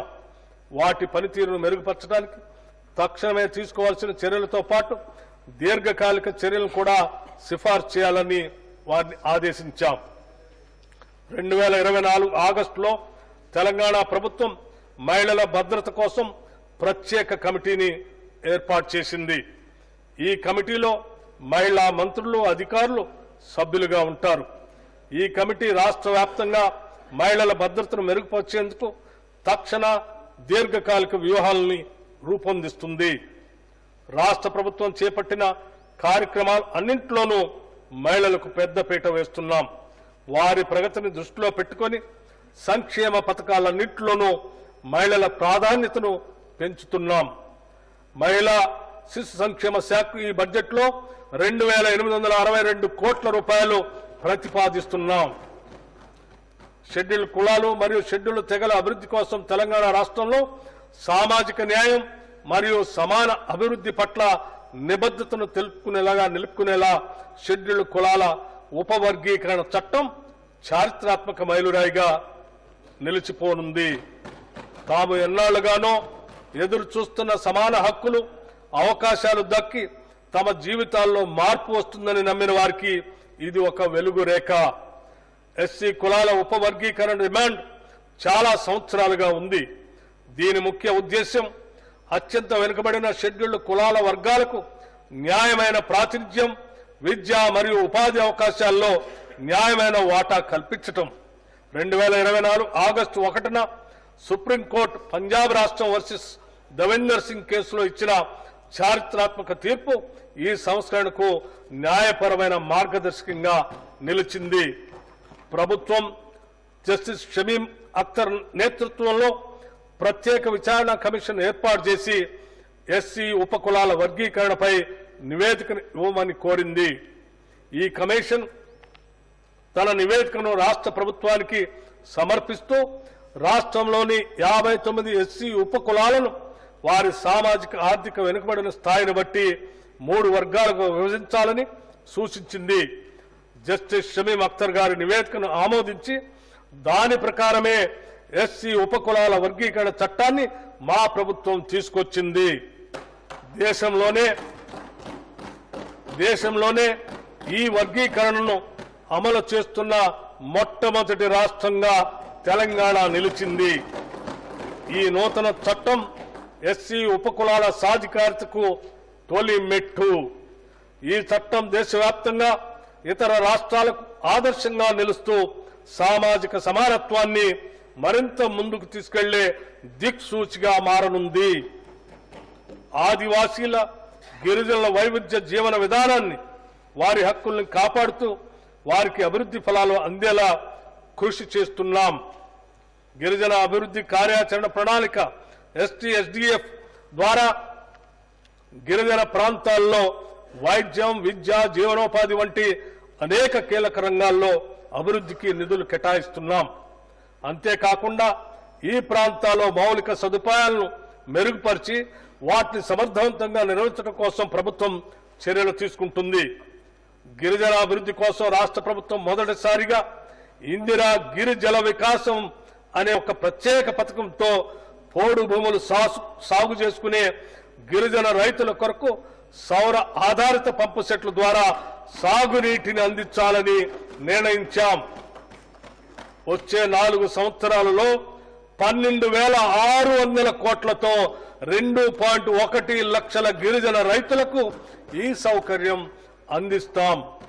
పోడు భూముల్లో అటవీ ఉత్పత్తులకు సంబంధించిన తోటల పెంపకాన్ని ప్రోత్సహిస్తాం. గత ప్రభుత్వం SC/ST సబ్ ప్లాన్ చట్టం అమలును పూర్తిగా నిర్లక్ష్యం చేసింది. 2023-24 ఆర్థిక సంవత్సరంలో సబ్ ప్లాన్ చట్టం ప్రకారం ఖర్చు చేయాల్సిన నిధుల్లో ఎస్సీలకు చెందిన 13,617 కోట్లు, ఎస్టీలకు చెందిన 1,317 కోట్ల రూపాయలు ఖర్చు చేయకుండా బకాయి పెట్టింది. మా ప్రభుత్వం ఈ చట్టాన్ని తూచా తప్పకుండా అమలు చేస్తుంది. 2025-26 ఆర్థిక సంవత్సరంలో కేటాయించాల్సిన మొత్తానికి అదనంగా 2023-24కి సంబంధించిన బకాయిలు కూడా కేటాయిస్తున్నాం. SC/ST వర్గాల కోసం చేసిన చట్టాలను గౌరవించి వారికి న్యాయంగా చెందాల్సిన నిధుల్ని అందించడం ఈ వర్గాల పట్ల మా ప్రభుత్వానికి ఉన్న చిత్తశుద్ధికి నిదర్శనం. ఈ బడ్జెట్లో షెడ్యూల్డ్ కులాల సంక్షేమంకు 40,232 కోట్ల రూపాయలు మరియు షెడ్యూల్డ్ తెగల సంక్షేమంకు 17,169 కోట్ల రూపాయలు ప్రతిపాదిస్తున్నాం. సమగ్ర సామాజిక ఆర్థిక విద్యా ఉపాధి రాజకీయ మరియు కుల సర్వే సామాజిక ప్రజాస్వామ్యానికి అవసరమైన ప్రణాళికల రూపకల్పనకు మొదటి మెట్టు. మేము చేపట్టిన కులగణన చారిత్రాత్మక అసమానతలను రూపుమాపే లక్ష్యంతో గతంలో ఎన్నడూ చేపట్టని సామాజిక ఆర్థిక విద్యా ఉపాధి రాజకీయ మరియు కుల సర్వేను తెలంగాణ ప్రభుత్వం నిర్వహించింది. కుల ఆధారిత గణన గురించి ఎన్నో దశాబ్దాలుగా డిమాండ్లు కొనసాగుతున్నాయి. సముచిత ప్రాతినిధ్యం మరియు వనరుల సమాన పంపిణీని నిర్ధారించేందుకు ఇది అత్యంత ఆవశ్యకం. ఈ సర్వే రాష్ట్ర చరిత్రలోనే విస్తృతమైన శాస్త్రీయ పారదర్శక డేటా సేకరణ కార్యక్రమంగా నిలిచి మొత్తం 1.12 కోట్ల కుటుంబ వివరాలను సేకరించింది. ఈ సర్వేలో కులం, భూ సంపద, విద్యా స్థాయి, ఉపాధి స్థాయి, రాజకీయ ప్రాతినిధ్యం మరియు ప్రభుత్వ సంక్షేమ పథకాల లబ్ధి వంటి అనేక ప్రధాన అంశాలను సమగ్రంగా సేకరించాం. 96% కవరేజ్తో ఈ సర్వే అత్యంత విజయవంతమైన సామాజిక ఆర్థిక డేటా సేకరణగా దేశంలోనే నిలిచింది. ప్రభుత్వ సంక్షేమ పథకాలు అర్హులైన లబ్ధిదారులకు చేరేందుకు సమర్థవంతమైన పాలనకు ఈ సర్వే కీలక డేటాను అందించింది. రానున్న పంచాయతీ ఎలక్షన్లలో వెనుకబడిన తరగతుల వారికి వారి జనాభాకి అనుగుణంగా రిజర్వేషన్లు అందించడానికి అవకాశం ఏర్పడింది. ఈ డేటా భవిష్యత్తులో సంక్షేమ పథకాలు, రిజర్వేషన్లు మరియు సమగ్ర ఆర్థిక అభివృద్ధి విధానాల రూపకల్పనకు ఆధారంగా మారనుంది. సంక్షేమ పథకాల్లో బీసీలకు ఇతర శాఖల నుండి కూడా కేటాయింపులు చేసి మరియు ఖర్చు చేయడం జరుగుతుంది. పశుసంవర్ధక శాఖ ద్వారా చేపల పెంపకానికి, పరిశ్రమల శాఖ ద్వారా చేనేత కార్మికులకు చీరల పంపిణీ కోసం, వ్యవసాయ శాఖ ద్వారా రైతు భరోసా మరియు రుణమాఫీ పథకాల కింద వేల కోట్ల రూపాయలు వీరి కోసం ఖర్చు చేయటం జరుగుతుంది. వెనుకబడిన తరగతుల సంక్షేమ శాఖకు ఈ బడ్జెట్లో 11,405 కోట్ల రూపాయలు ప్రతిపాదిస్తున్నాం. రాష్ట్రంలోని చేనేత మరమగ్గాల కార్మికుల సంక్షేమం, సమగ్ర అభివృద్ధి కోసం తెలంగాణ ప్రభుత్వం చేనేత అభయహస్తం పథకాన్ని అమలు చేస్తుంది. ఈ పథకం ద్వారా తెలంగాణ నేతన్న పొదుపు నిధి, తెలంగాణ నేతన్న భద్రత, నేతన్న బీమా, తెలంగాణ నేతన్నకు భరోసాలను అమలు చేస్తున్నాం. 2018 నుండి 2022 వరకు మరమగ్గ కార్మికులకు బకాయి పడ్డ 10% నూలు సబ్సిడీ కింద 37,49,00,000 రూపాయలను ఈ సంవత్సరంలో విడుదల చేశాం. చేనేత కార్మికుల కోసం రాజన్న సిరిసిల్ల వేములవాడలో 50 కోట్ల రూపాయల కార్పస్ ఫండ్తో నూలు డిపోని ఏర్పాటు చేశాం. రాష్ట్రంలో స్వయం సహాయక సంఘాల్లో ఉన్న 64.7 లక్షల మంది సభ్యులకు ఏటా 2 నాణ్యమైన చీరలు ఇవ్వాలని నిర్ణయించాం. ఈ చీరలను తయారు చేసే బాధ్యత మన రాష్ట్ర నేతన్నలకే అప్పగించాలని కూడా నిర్ణయించాం. చేనేత రంగానికి ఈ బడ్జెట్లో 371 కోట్ల రూపాయలు ప్రతిపాదిస్తున్నాం. రాష్ట్రంలో మైనార్టీల భద్రతకు, సంక్షేమానికి మా ప్రభుత్వం ప్రాధాన్యతనిస్తుంది. రాష్ట్ర ప్రభుత్వం నిర్మించబోయే యంగ్ ఇండియా రెసిడెన్షియల్ స్కూల్స్ లో వివిధ ప్రాంతాల్లో ఉన్న మైనార్టీ రెసిడెన్షియల్ స్కూల్స్ కూడా అంతర్భాగం అవుతాయి. తద్వారా మైనార్టీ విద్యార్థులు కూడా ఇతర విద్యార్థులతో పాటు అత్యుత్తమ విద్యను అభ్యసించే అవకాశం కలుగుతుంది. ముస్లిం సోదరులు అతి పవిత్రంగా భావించే హజ్ యాత్రకు తగిన నిధులు కేటాయించాం. హజ్ 2024 యాత్రకు 11,446 మంది వెళ్లటం తెలంగాణ చరిత్రలో ఒక రికార్డు. రాజీవ్ యువ వికాసంలో భాగంగా మైనార్టీ సోదరీమణులకి 840 కోట్ల రూపాయలతో స్వయం ఉపాధి పథకాలు చేపడతాం. మైనార్టీ సంక్షేమ శాఖకు ఈ బడ్జెట్లో 3,591 కోట్ల రూపాయలు ప్రతిపాదిస్తున్నాం. ఎంఎస్ఎంఈ పాలసీ ద్వారా సూక్ష్మ, చిన్న, మధ్యతరహా పరిశ్రమలు ఎదుర్కొంటున్న కీలక సవాళ్లను పరిష్కరించే లక్ష్యంతో ఎంఎస్ఎంఈ పాలసీ 2024ను తెలంగాణ ప్రభుత్వం తీసుకొని వచ్చింది. రాబోయే 5 ఏళ్లలో ఎంఎస్ఎంఈల అభివృద్ధి కోసం 4,000 కోట్ల రూపాయలు ఖర్చు చేసి 25,000కు పైచిలుకు కొత్త ఎంఎస్ఎంఈ పరిశ్రమలను స్థాపించడానికి లక్ష్యంగా పెట్టుకున్నాం. ఈ పాలసీతో స్వయం సహాయక బృందాలు ఎంఎస్ఎంఈలుగా మారేందుకు అన్ని దశల్లో సహాయం అందిస్తాం. నూతన పారిశ్రామిక పార్కుల్లో 5% ప్లాట్లు మహిళా పారిశ్రామికవేత్తలకి, 15% SC/ST పారిశ్రామికవేత్తలకి కేటాయించాలని నిర్ణయించాం. ప్రభుత్వం SC/ST పారిశ్రామికవేత్తలకి 50 లక్షల రూపాయల పరిమితికి లోబడి 50% వరకు భూమి ధరలో రాయితీని ఇస్తుంది. అదనంగా ప్రైవేట్ ఫ్యాక్టరీ కాంప్లెక్స్ల అభివృద్ధిని ప్రోత్సహించడానికి ప్రభుత్వం స్టాంప్ డ్యూటీ తగ్గింపులు, విద్యుత్ వినియోగ ఛార్జీలు మరియు భూమి ధర రాయితీలు అందిస్తుంది. ఆర్థిక సవాళ్లను పరిష్కరించడానికి పాలసీలో మూలధన పెట్టుబడి రాయితీ పథకాన్ని కూడా ప్రవేశపెట్టాం.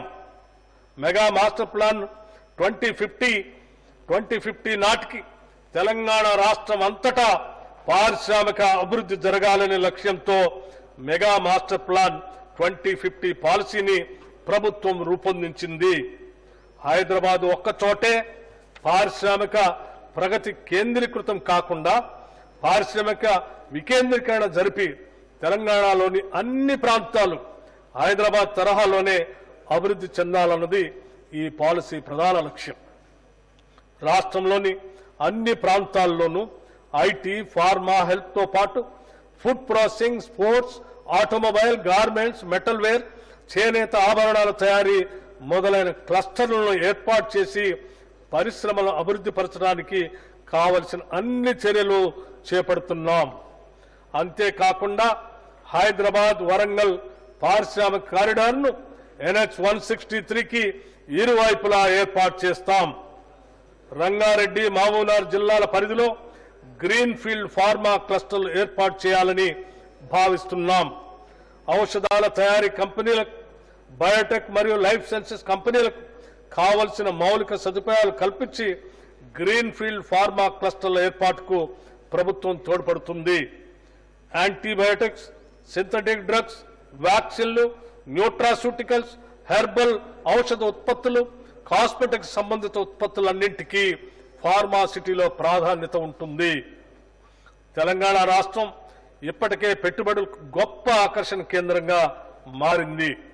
వరల్డ్ ఎకనామిక్ ఫోరం ఆధ్వర్యంలో దావోస్లో జనవరి 2025లో జరిగిన వార్షిక సమావేశంలో గౌరవ ముఖ్యమంత్రి శ్రీ రేవంత్ రెడ్డి గారు మరియు మన ఐటీ పరిశ్రమల శాఖ మంత్రులు శ్రీ దుద్దిళ్ల శ్రీధర్ బాబు గారు పాల్గొని ప్రపంచ పారిశ్రామికవేత్తలను కలిసి వారిని మన రాష్ట్రంలో పెట్టుబడులు పెట్టడానికి ఆహ్వానించడం జరిగింది.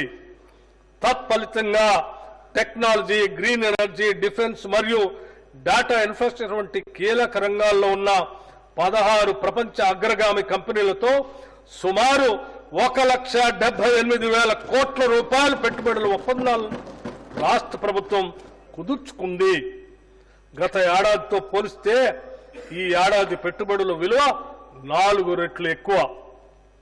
అమెరికా, సౌత్ కొరియా మరియు సింగపూర్ దేశాల పర్యటనలో గౌరవ ముఖ్యమంత్రి మరో 14,900 కోట్ల రూపాయల పెట్టుబడుల ఒప్పందాన్ని కుదుర్చుకున్నారు.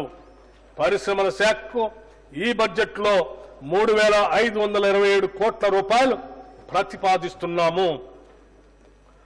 ఇన్ఫర్మేషన్ టెక్నాలజీ మరియు ఐటీ ఆధారిత సేవలకు సంబంధించిన సేవా రంగం అభివృద్ధికి దోహదపడితే సానుకూల ప్రభుత్వ కీలక నిర్ణయాల ఫలితంగా ఇన్ఫర్మేషన్ టెక్నాలజీ రంగం గత సంవత్సరంగా ఎంతో అభివృద్ధి చెందింది. కృత్రిమ మేధ, బ్లాక్ చైన్ వంటి కటింగ్ ఎడ్జ్ టెక్నాలజీలకు ప్రాధాన్యత ఇస్తూ ఆధునిక ప్రక్రియల అభివృద్ధికి ప్రభుత్వం విశేషంగా కృషి చేస్తుంది. రాష్ట్ర ప్రభుత్వం గత సంవత్సరం సెప్టెంబర్ నెలలో ఆర్టిఫిషియల్ ఇంటెలిజెన్స్ గ్లోబల్ సమ్మిట్ 2024ను అత్యంత ప్రతిష్టాత్మకంగా నిర్వహించింది.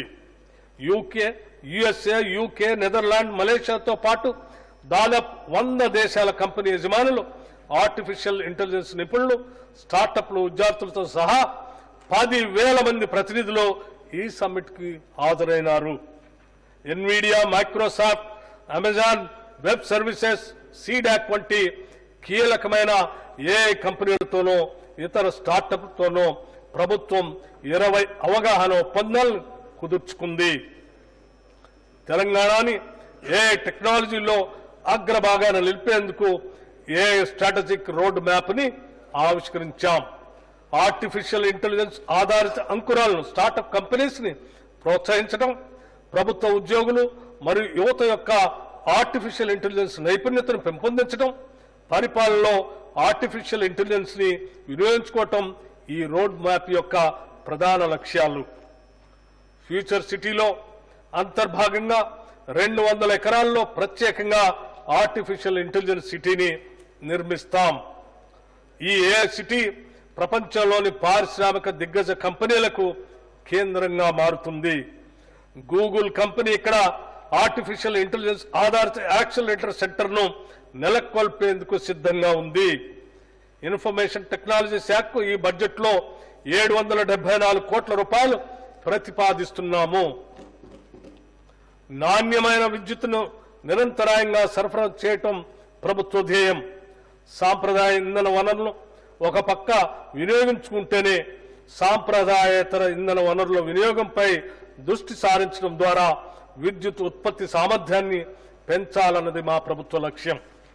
తెలంగాణ విద్యుత్ వినియోగంలో విశేషమైన వృద్ధిని సాధించింది. అంతేకాకుండా మన ట్రాన్స్కో తక్కువ సరఫరా నష్టాలతో దేశంలోని అగ్రగామి విద్యుత్ సంస్థల్లో ఒకటిగా నిలిచింది. ఈ సంవత్సరం తెలంగాణ గరిష్ట విద్యుత్ డిమాండ్ 16,918 మెగావాట్లకు చేరుకున్నా మనం ప్రజలకు నిరంతర విద్యుత్ సరఫరా అందించగలిగాము. పునరుత్పాదక విద్యుత్ ఆవశ్యకతను గుర్తించి తెలంగాణ ప్రభుత్వం clean and green energy policy 2025ని ప్రకటించింది. ఈ విధానం ప్రకారం 2030 నాటికి 20,000 మెగావాట్లు మరియు 2035 నాటికి 40,000 మెగావాట్ల పునరుత్పాదక విద్యుత్ని అదనంగా ఉత్పత్తి చేయాలని లక్ష్యంగా పెట్టుకుంది.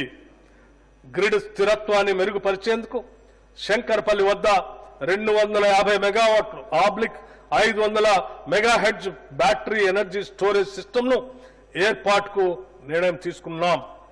సింగరేణి సంస్థ, Telangana renewable energy development corporation సంయుక్తంగా జియోథర్మల్ విద్యుత్ ఉత్పత్తిని సాధించడానికి ప్రయత్నాలు చేస్తున్నాం. రైతులకు అందించే ఉచిత విద్యుత్ కోసం రాష్ట్ర ప్రభుత్వం 11,500 కోట్ల రూపాయల సబ్సిడీ రూపంలో విద్యుత్ ఉత్పత్తి సంస్థలకి కేటాయిస్తుంది. అదనంగా గృహజ్యోతి పథకం కింద 200 యూనిట్ల వరకు 50 లక్షల కుటుంబాలకు మరియు రాష్ట్రంలోని 30,000 ప్రభుత్వ విద్యా సంస్థలకి ఉచిత విద్యుత్ అందిస్తున్నాం. ఈ పథకాల కోసం ఈ బడ్జెట్లో 3,000 కోట్ల రూపాయలు కేటాయించడం జరిగింది. నల్గొండ జిల్లా దామరచర్ల మండలం వేర్లపాలెం గ్రామంలో టీజీ జెన్కో ఆధ్వర్యంలో యాదాద్రి థర్మల్ పవర్ ప్లాంట్ నిర్మాణానికి కావలసిన పర్యావరణ అనుమతుల గురించి గత ప్రభుత్వం పట్టించుకోకపోవటం వల్ల తీవ్ర జాప్యం జరిగింది. మా ప్రభుత్వం కృషి చేసి అనుమతులు సాధించి 2 యూనిట్ల విద్యుత్ ఉత్పత్తిని ప్రారంభించింది. 2025 మే నాటికి అన్ని 5 యూనిట్లలో విద్యుత్ ఉత్పత్తి చేయడానికి అవసరమైన చర్యలు తీసుకుంటున్నాం. ప్రజలకు మెరుగైన విద్యుత్ సేవలు అందించేందుకు దేశంలో ఎక్కడా లేని విధంగా విద్యుత్ అంబులెన్స్ సర్వీసెస్ ను ప్రభుత్వం ప్రారంభించింది. ఎక్కడైనా ఏదైనా కారణంతో విద్యుత్ సమస్య ఉత్పన్నమైతే ఫిర్యాదు చేయడానికి 1912 టోల్ ఫ్రీ నెంబర్ను ఏర్పాటు చేశాం. ఫిర్యాదు అందిన వెంటనే విద్యుత్ అంబులెన్స్ లో సిబ్బంది అక్కడికి చేరుకొని సమస్యను పరిష్కరిస్తారు. ఈ అంబులెన్స్ లో ఒక అసిస్టెంట్ ఇంజనీరు, 3 లైన్మెన్లు 24 గంటల పాటు అందుబాటులో ఉంటారు. దీంట్లో ఒక ట్రాన్స్ఫార్మర్, థర్మల్ విజన్ కెమెరాలు, కేబుల్స్, రక్షణ పరికరాలు మరియు మరమ్మతుకు అవసరమైన ఇతర పరికరాలు కూడా ఉంటాయి. హైదరాబాద్ లో 57 సబ్ డివిజన్లకు ఒక్కో వాహనం కేటాయించాం. త్వరలో ఈ వినూత్న సదుపాయాన్ని రాష్ట్రమంతా విస్తరిస్తాం. విద్యుత్ శాఖకి బడ్జెట్లో 21,220 కోట్ల రూపాయలు ప్రతిపాదిస్తున్నాం. తెలంగాణ ప్రభుత్వం ఆరోగ్య రంగాన్ని మరింత బలోపేతం చేసేందుకు విప్లవాత్మక సంస్కరణలు చేపట్టింది. 2023 డిసెంబర్ నుండి ప్రభుత్వం వివిధ ఆసుపత్రులకి ఆరోగ్యశ్రీ పథకం కింద 1,215 కోట్ల రూపాయలను విడుదల చేసింది. ఇది గత సంవత్సరాల కేటాయింపు కంటే 50% అధికం. దీని ద్వారా 2.84 కోట్ల మంది పౌరులకు నిరంతర వైద్య సేవలు అందేలా చర్యలు తీసుకుంది. జాతీయ ఆరోగ్య మిషన్ కింద మన రాష్ట్రానికి అధిక నిధులు రాబట్టేందుకు వీలుగా మన రాష్ట్ర వాటా క్రమం తప్పకుండా సకాలంలో విడుదల చేసి గతం కంటే ఎక్కువ నిధులు పొందగలిగాం. రాష్ట్ర వ్యాప్తంగా 102 కేంద్రాల ద్వారా ఉచిత డయాలసిస్ సేవలు అందించబడుతున్నాయి. దీని ద్వారా 1,00,000కు పైగా రోగులకు ప్రయోజనం చేకూరి 948 కోట్ల రూపాయల మేరకు ప్రజలపై ఆర్థిక భారం తగ్గింది. ఈ సేవలు మరింత విస్తరించేందుకు వీలుగా 95 కొత్త డయాలసిస్ కేంద్రాలను మంజూరు చేయటం జరిగింది. అత్యవసర వైద్య సహాయాన్ని బలోపేతం చేయడానికి అంబులెన్స్ సేవలు అందుబాటులో లేని మండలాల్లో 136 కొత్త అంబులెన్స్ని ప్రవేశపెట్టాం. వైద్య, విద్య మరియు ఆసుపత్రుల మౌలిక సదుపాయాలు విస్తృతంగా అభివృద్ధి చేస్తున్నాం. నూతన వైద్య కళాశాలలో 400 అదనపు ఎంబీబీఎస్ సీట్లు అందుబాటులోకి వచ్చాయి. అదేవిధంగా 16 నూతన నర్సింగ్ కళాశాలలు మరియు 28 అనుబంధ హెల్త్ సైన్స్ కళాశాలల ద్వారా ప్రతి సంవత్సరం 2640 మంది విద్యార్థులకి అదనంగా వైద్య విద్యను అభ్యసించేందుకు అవకాశం లభించనుంది. 100 ఏళ్లకు పైగా చరిత్ర గల శిథిలావస్థలో ఉన్న ఉస్మానియా ఆసుపత్రికి తిరిగి పూర్వ వైభవం కలిగించేందుకు 27 ఎకరాల విస్తీర్ణంలో 2700 కోట్ల రూపాయల వ్యయంతో అత్యాధునిక వైద్య సదుపాయాలు కలిగిన నూతన భవన నిర్మాణానికి శంకుస్థాపన చేశాం. వైద్య ఆరోగ్య శాఖకి ఈ బడ్జెట్ లో 12,399 కోట్ల రూపాయలు ప్రతిపాదిస్తున్నాం. దేశంలోనే అత్యంత వేగంగా పట్టణీకరణ తెలంగాణలో జరుగుతుంది. పలు ఐటీ పరిశ్రమల ఏర్పాటు, మౌలిక సదుపాయాల విస్తరణ, ప్రభుత్వం చేపట్టే విప్లవాత్మక చర్యలు దీనికి దోహదపడుతున్నాయి.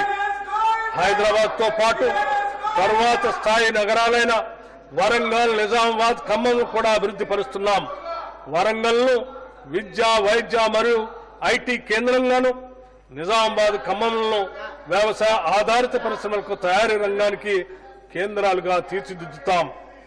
హైదరాబాద్ నగరం శరవేగంతో అభివృద్ధి చెందుతున్నందున తదనుగుణంగా ప్రధాన మౌలిక సదుపాయాలతో పాటు నగరంలో పెరుగుతున్న ట్రాఫిక్ నియంత్రణకు హై సిటీ ప్రణాళిక అమలు చేస్తున్నాం.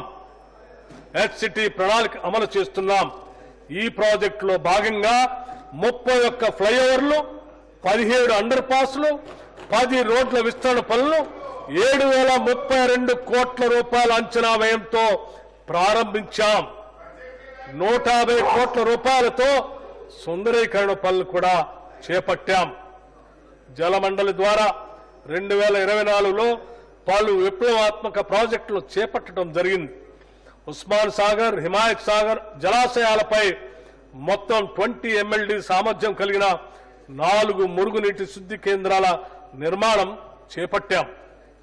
మూసీ ప్రక్షాళనలో భాగంగా Godavari drinking water supply scheme కింద గోదావరి జలాలతో ఉస్మాన్ సాగర్, హిమాయత్ సాగర్ జలాశయాలను నింపి వాటిని పునరుజ్జీవింప చేయడానికి అవసరమైన పనులు చేపడుతున్నాం.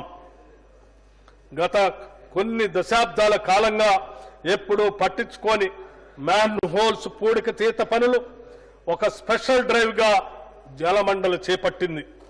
3,025 కిలోమీటర్ల మురుగునీటి లైన్లు శుభ్రం చేసి 2.39 లక్షల మ్యాన్ హోల్స్ లో పూడిక తీత పూర్తి చేయడం జరిగింది. ఫలితంగా ఇప్పటి వరకు మురుగునీటి వ్యవస్థకు సంబంధించిన ఫిర్యాదులు 20% మాత్రమే శాతానికి పైగా తగ్గాయి. ORR ఫేజ్ 2 నీటి సరఫరా ప్రాజెక్ట్ చివరి దశకు చేరుకుంది. దీని ద్వారా HMDA పరిధిలో విస్తరించిన పట్టణ ప్రాంతాలకు తాగునీరు అందించబడుతుంది. పట్టణాల్లో వరద సమస్యలు ఎదుర్కోవటానికి ప్రభుత్వం సమగ్ర నీటిపారుదల వ్యవస్థను అభివృద్ధి చేస్తుంది. హైదరాబాద్ లో వరద నీటిని నివారించేందుకు 5,942 కోట్ల రూపాయల వ్యయంతో సమగ్ర వరద నీరు పారుదల ప్రాజెక్ట్ ని మంజూరు చేయటం జరిగింది. రాష్ట్రంలో కొత్తగా ఏర్పాటు చేసిన పురపాలక సంఘాలు, పట్టణాభివృద్ధి సంస్థల్లో మౌలిక సదుపాయాల కల్పన మరియు అభివృద్ధి కొరకు 4,500 కోట్ల రూపాయలతో ప్రణాళిక సిద్ధం చేశాం. ఈ మొత్తాన్ని వచ్చే 3 ఏళ్లలో ఖర్చు చేసి వాటికి కావలసిన సౌకర్యాలు కల్పిస్తాం. రాష్ట్రానికే కాదు దేశానికే తలమానికంగా ఉండే మొట్టమొదటి నెట్ జీరో ఫ్యూచర్ సిటీని రూపొందించే దిశలో ప్రభుత్వం ఉంది. ప్రపంచంలోని అత్యుత్తమ నగరాలతో పోటీ పడేలా కాలుష్య రహితంగా అత్యంత ఆధునికంగా సకల సదుపాయాల కల్పనతో ఇది రూపొందుతుంది. శ్రీశైలం మరియు నాగార్జున సాగర్ రహదారుల మధ్య 56 గ్రామాల్లో 765 చదరపు కిలోమీటర్ల విస్తీర్ణంలో ఈ ఫ్యూచర్ సిటీని ఏర్పాటు చేస్తున్నాం. ఈ మెగా అర్బన్ ప్రాజెక్టును పర్యవేక్షించడానికి ఫ్యూచర్ సిటీ డెవలప్మెంట్ అథారిటీ ఏర్పాటు చేశాం. ఈ సిటీలో multi modal connectivity, electric public transport, green buildings లాంటి ఆధునిక సౌకర్యాలు ఉంటాయి.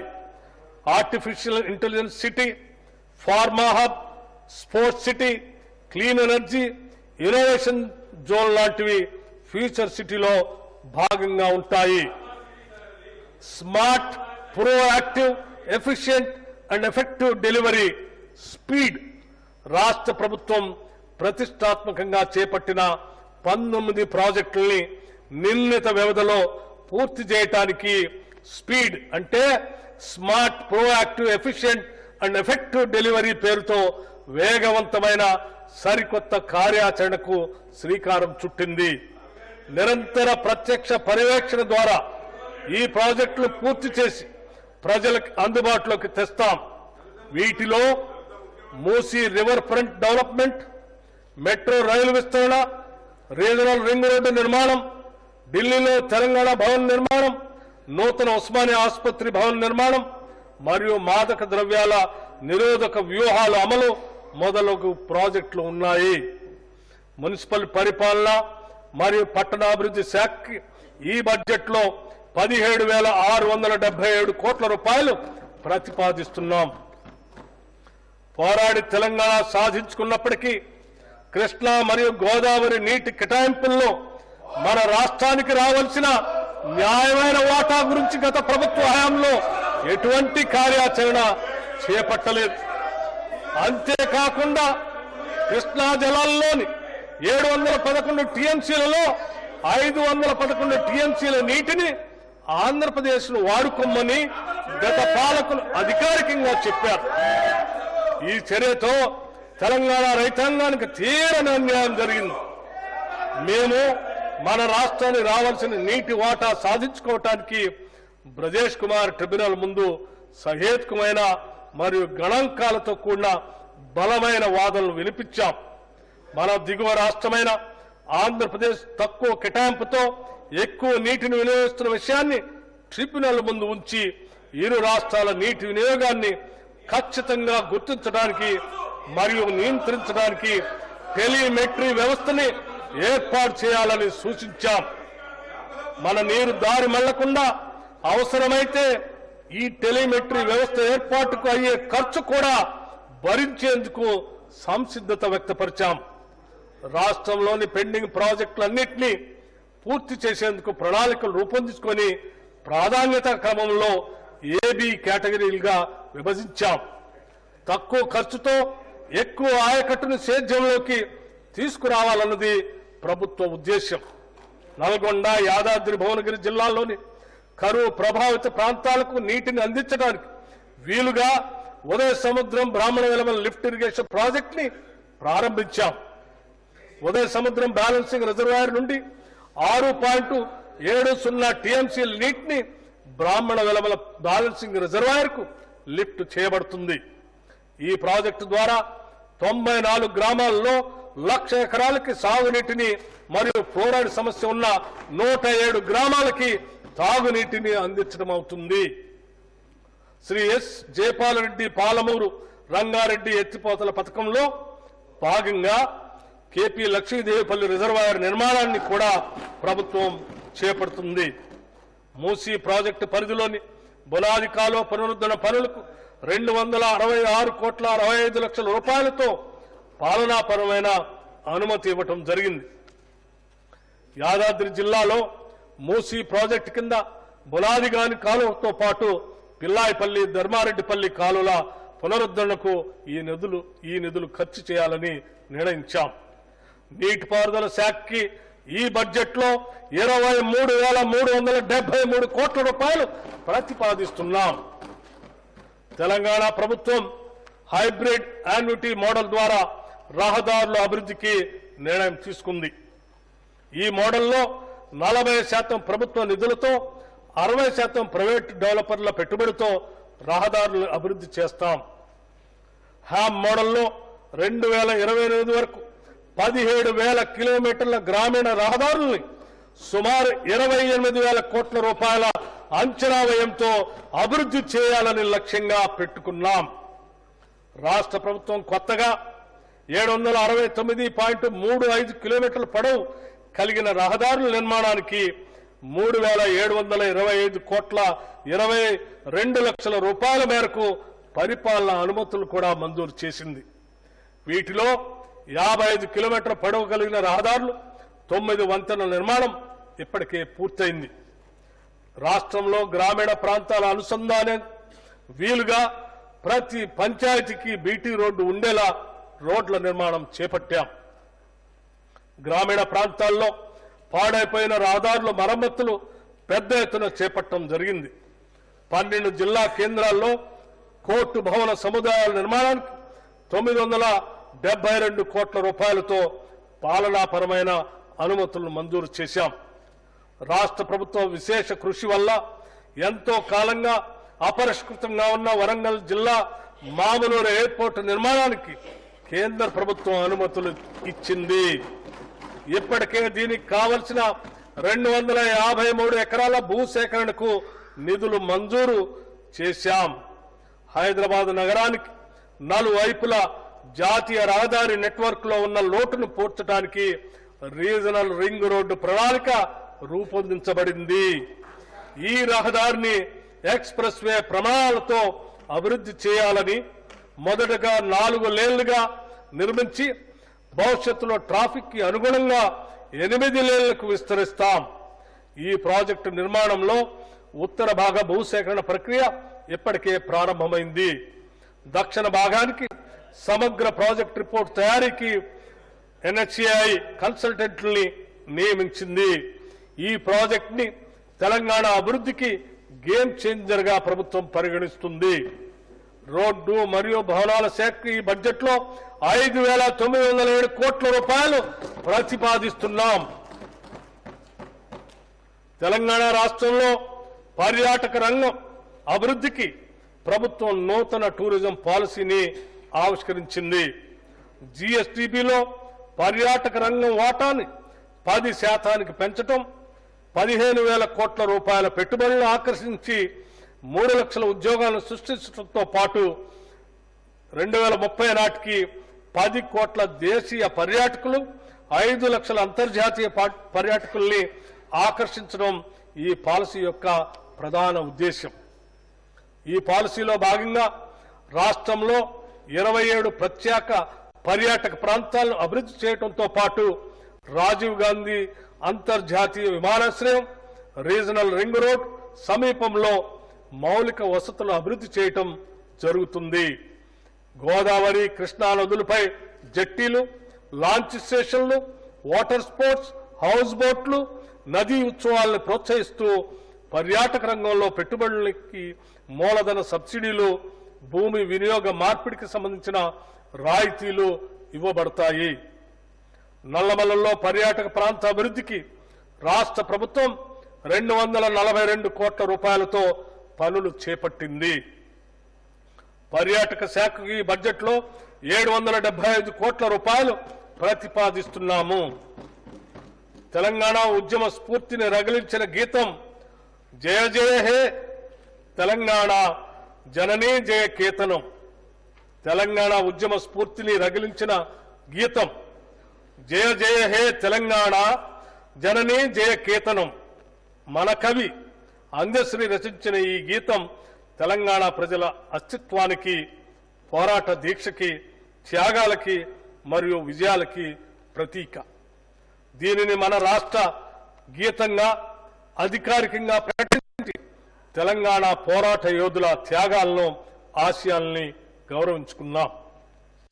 తెలంగాణ తల్లి రూపుని అధికారికంగా గుర్తించి ఆ తల్లి విగ్రహాన్ని అత్యంత వైభవంగా రాష్ట్ర సచివాలయ ప్రాంగణంలో ప్రతిష్ఠించాం. కుల, వర్గ మరియు ప్రాంతీయ గుర్తింపుల్ని అధిగమిస్తూ ఆత్మగౌరవం, సాధికారిత మరియు సమగ్రతను ప్రదర్శించేలా ఈ విగ్రహాన్ని రూపొందించాం. రాష్ట్ర ప్రభుత్వం అధికారికంగా సినీ, టీవీ, నాటక కళారంగానికి ప్రతిష్టాత్మకంగా ఇచ్చే గద్దర్ ఫిలిం అవార్డుని వచ్చే నెలలోనే ఇవ్వబోతున్నాం. తెలంగాణ ప్రభుత్వం సమగ్ర క్రీడా విధానాన్ని ప్రవేశపెట్టి యంగ్ ఇండియా స్పోర్ట్స్ యూనివర్సిటీని ఏర్పాటు చేయాలని నిర్ణయించింది. అంతర్జాతీయ ప్రమాణాలతో నిర్మించే ఫ్యూచర్ సిటీలో స్పోర్ట్స్ హబ్ని ఏర్పాటు చేయనున్నాం. 12 క్రీడల అకాడమీలని స్పోర్ట్స్ యూనివర్సిటీలో భాగంగా ఏర్పాటు చేస్తాం. అంతర్జాతీయ స్థాయి అధునాతన మౌలిక సదుపాయాలతో పాటు ఈ స్పోర్ట్స్ హబ్లో sports science centre, sports medicine సెంటర్లు కూడా అందుబాటులోకి రానున్నాయి. మన రాష్ట్రానికి చెందిన ప్రముఖ క్రికెట్ క్రీడాకారుడు మహమ్మద్ సిరాజ్ T20 వరల్డ్ కప్లో రాణించి తెలంగాణ రాష్ట్రానికి కీర్తి ప్రతిష్టలు తీసుకొచ్చారు. వారిని రాష్ట్ర ప్రభుత్వం సత్కరిస్తూ డిఎస్పీ ఉద్యోగంతో పాటు జూబ్లీహిల్స్ లో 600 చదరపు గజాల ఇంటి స్థలాన్ని కేటాయించింది. ఇక ఇస్తాంబుల్లో జరిగిన మహిళల ప్రపంచ బాక్సింగ్ లో వరల్డ్ ఛాంపియన్షిప్ సాధించిన నిఖిత్ జరీన్ని మన ప్రభుత్వం డిఎస్పీగా నియమిస్తూ ఉత్తర్వులు జారీ చేసింది. పారా ఒలింపిక్స్ 2024లో సత్తా చాటి పతకం గెలిచిన తొలి తెలంగాణ మహిళా యువ అథ్లెట్ దీప్తి జివాంగిని తెలంగాణ ప్రభుత్వం సత్కరించి ₹1 కోటి నగదుతో పాటు గ్రూప్ 2 ఉద్యోగాన్ని, వరంగల్లో 500 గజాల ఇంటి స్థలాన్ని కూడా ఇచ్చింది. క్రీడలను మరింత ప్రోత్సహించడానికి ప్రభుత్వం సీఎం కప్ టోర్నమెంట్ ని ఇటీవలే నిర్వహించింది. 36 విభాగాలతో వివిధ ఈవెంట్లు నిర్వహించాం. దాదాపు 3 లక్షల మంది క్రీడాకారులు పాల్గొన్న ఈ కార్యక్రమం అత్యంత విజయవంతమైంది. క్రీడా శాఖకు ఈ బడ్జెట్లో ₹465 కోట్ల ప్రతిపాదిస్తున్నాం. పర్యావరణ కాలుష్య నివారణలో పచ్చదనం పాత్ర అతి ముఖ్యమైనది. రాష్ట్రంలో 20 కోట్ల మొక్కలు నాటాలని అతి భారీ లక్ష్యంతో వజ్రోత్సవం, వన మహోత్సవం కార్యక్రమాన్ని మా ప్రభుత్వం చేపట్టింది. ఇప్పటి వరకు 18.71 కోట్ల మొక్కలు నాటడం జరిగింది. కవ్వాల్ టైగర్ రిజర్వ్ భాగంలో ఉన్న 2 గ్రామాల ప్రజలకు పునరావాసం కూడా కల్పించాం. తెలంగాణ అటవీ అభివృద్ధి సంస్థ ఆధ్వర్యంలో అమరాబాద్లో అటవీ అతిథి గృహాల అభివృద్ధి, సఫారీ సేవలు, ట్రెక్కింగ్ మార్గాలు, సోమశిల వద్ద బోటింగ్ మరియు క్యారవాన్ క్యాంపింగ్ సదుపాయాల కల్పన చేపట్టాం. భవిష్యత్తులో రాష్ట్ర వ్యాప్తంగా 18 ప్రాంతాలను ఎకో టూరిజం కేంద్రాలుగా పర్యావరణ హితం, వన్యప్రాణుల సంరక్షణ నిబంధనల మేరకు అభివృద్ధి చేస్తాం. తెలంగాణ అటవీ విస్తరణం ప్రస్తుతం 24.05% నుంచి 33% వరకు పెంచేలా జాతీయ అటవీ విధాన లక్ష్యాలకు అనుగుణంగా ప్రభుత్వం చర్యలు తీసుకుంటుంది. పట్టణీకరణ, పారిశ్రామికీకరణ ద్వారా ఏర్పడే కాలుష్య ప్రభావాన్ని తగ్గించేందుకు ప్రకృతి పరిరక్షణలో సమతుల్య అభివృద్ధి అనివార్యమని ప్రభుత్వం గ్రహించి ఆ దిశగా చర్యలు చేపట్టింది. అడవులు మరియు పర్యావరణ శాఖకు ఈ బడ్జెట్లో ₹1023 కోట్ల ప్రతిపాదిస్తున్నాము. మా ప్రభుత్వం తెలంగాణ ప్రజల మనోభావాలను గౌరవిస్తూ యాదాద్రిని తిరిగి యాదగిరి గుట్టగా ప్రకటించింది. యాదగిరి గుట్ట దేవాలయ విమాన గోపురానికి మొత్తం 65 కిలోల బంగారంతో తాపడం పనులు పూర్తి చేసి సంప్రోక్షణ మహోత్సవం నిర్వహించాం. తిరుమల తిరుపతి దేవస్థానం బోర్డు తరహాలో యాదగిరిగుట్ట టెంపుల్ బోర్డుని ఏర్పాటు చేస్తున్నాం. మహబూబ్నగర్ జిల్లా అమ్మాపురంలోని కురుమూర్తి దేవాలయం అభివృద్ధిపై రాష్ట్ర ప్రభుత్వం ప్రత్యేక దృష్టి సారించింది. 110 కోట్ల ఘాట్ రోడ్డు నిర్మాణం, ఇతర అభివృద్ధి పనులు ఇప్పటికే మొదలయ్యాయి. రాష్ట్రంలోని ప్రసిద్ధ పుణ్యక్షేత్రమైన బాసర శ్రీ జ్ఞాన సరస్వతి అమ్మవారి ఆలయం ఆధ్వర్యంలో గోదావరి నది హారతి కార్యక్రమాన్ని ప్రారంభించాం. దక్షిణ కాశీగా గుర్తింపు పొందిన వేములవాడ అభివృద్ధికి ఇప్పటికే ₹100 కోట్ల మంజూరు చేశాం. దానికి సంబంధించిన పనులు త్వరితగతిన పూర్తి చేస్తాం. దేవాదాయ శాఖకు ఈ బడ్జెట్లో ₹190 కోట్ల ప్రతిపాదిస్తున్నాం. న్యాయం మరియు చట్ట వ్యవస్థ పరిరక్షణ అనేది రాష్ట్రంలో అభివృద్ధి మరియు సంక్షేమ కార్యక్రమాల అమలుకు అత్యంత ఆవశ్యకం.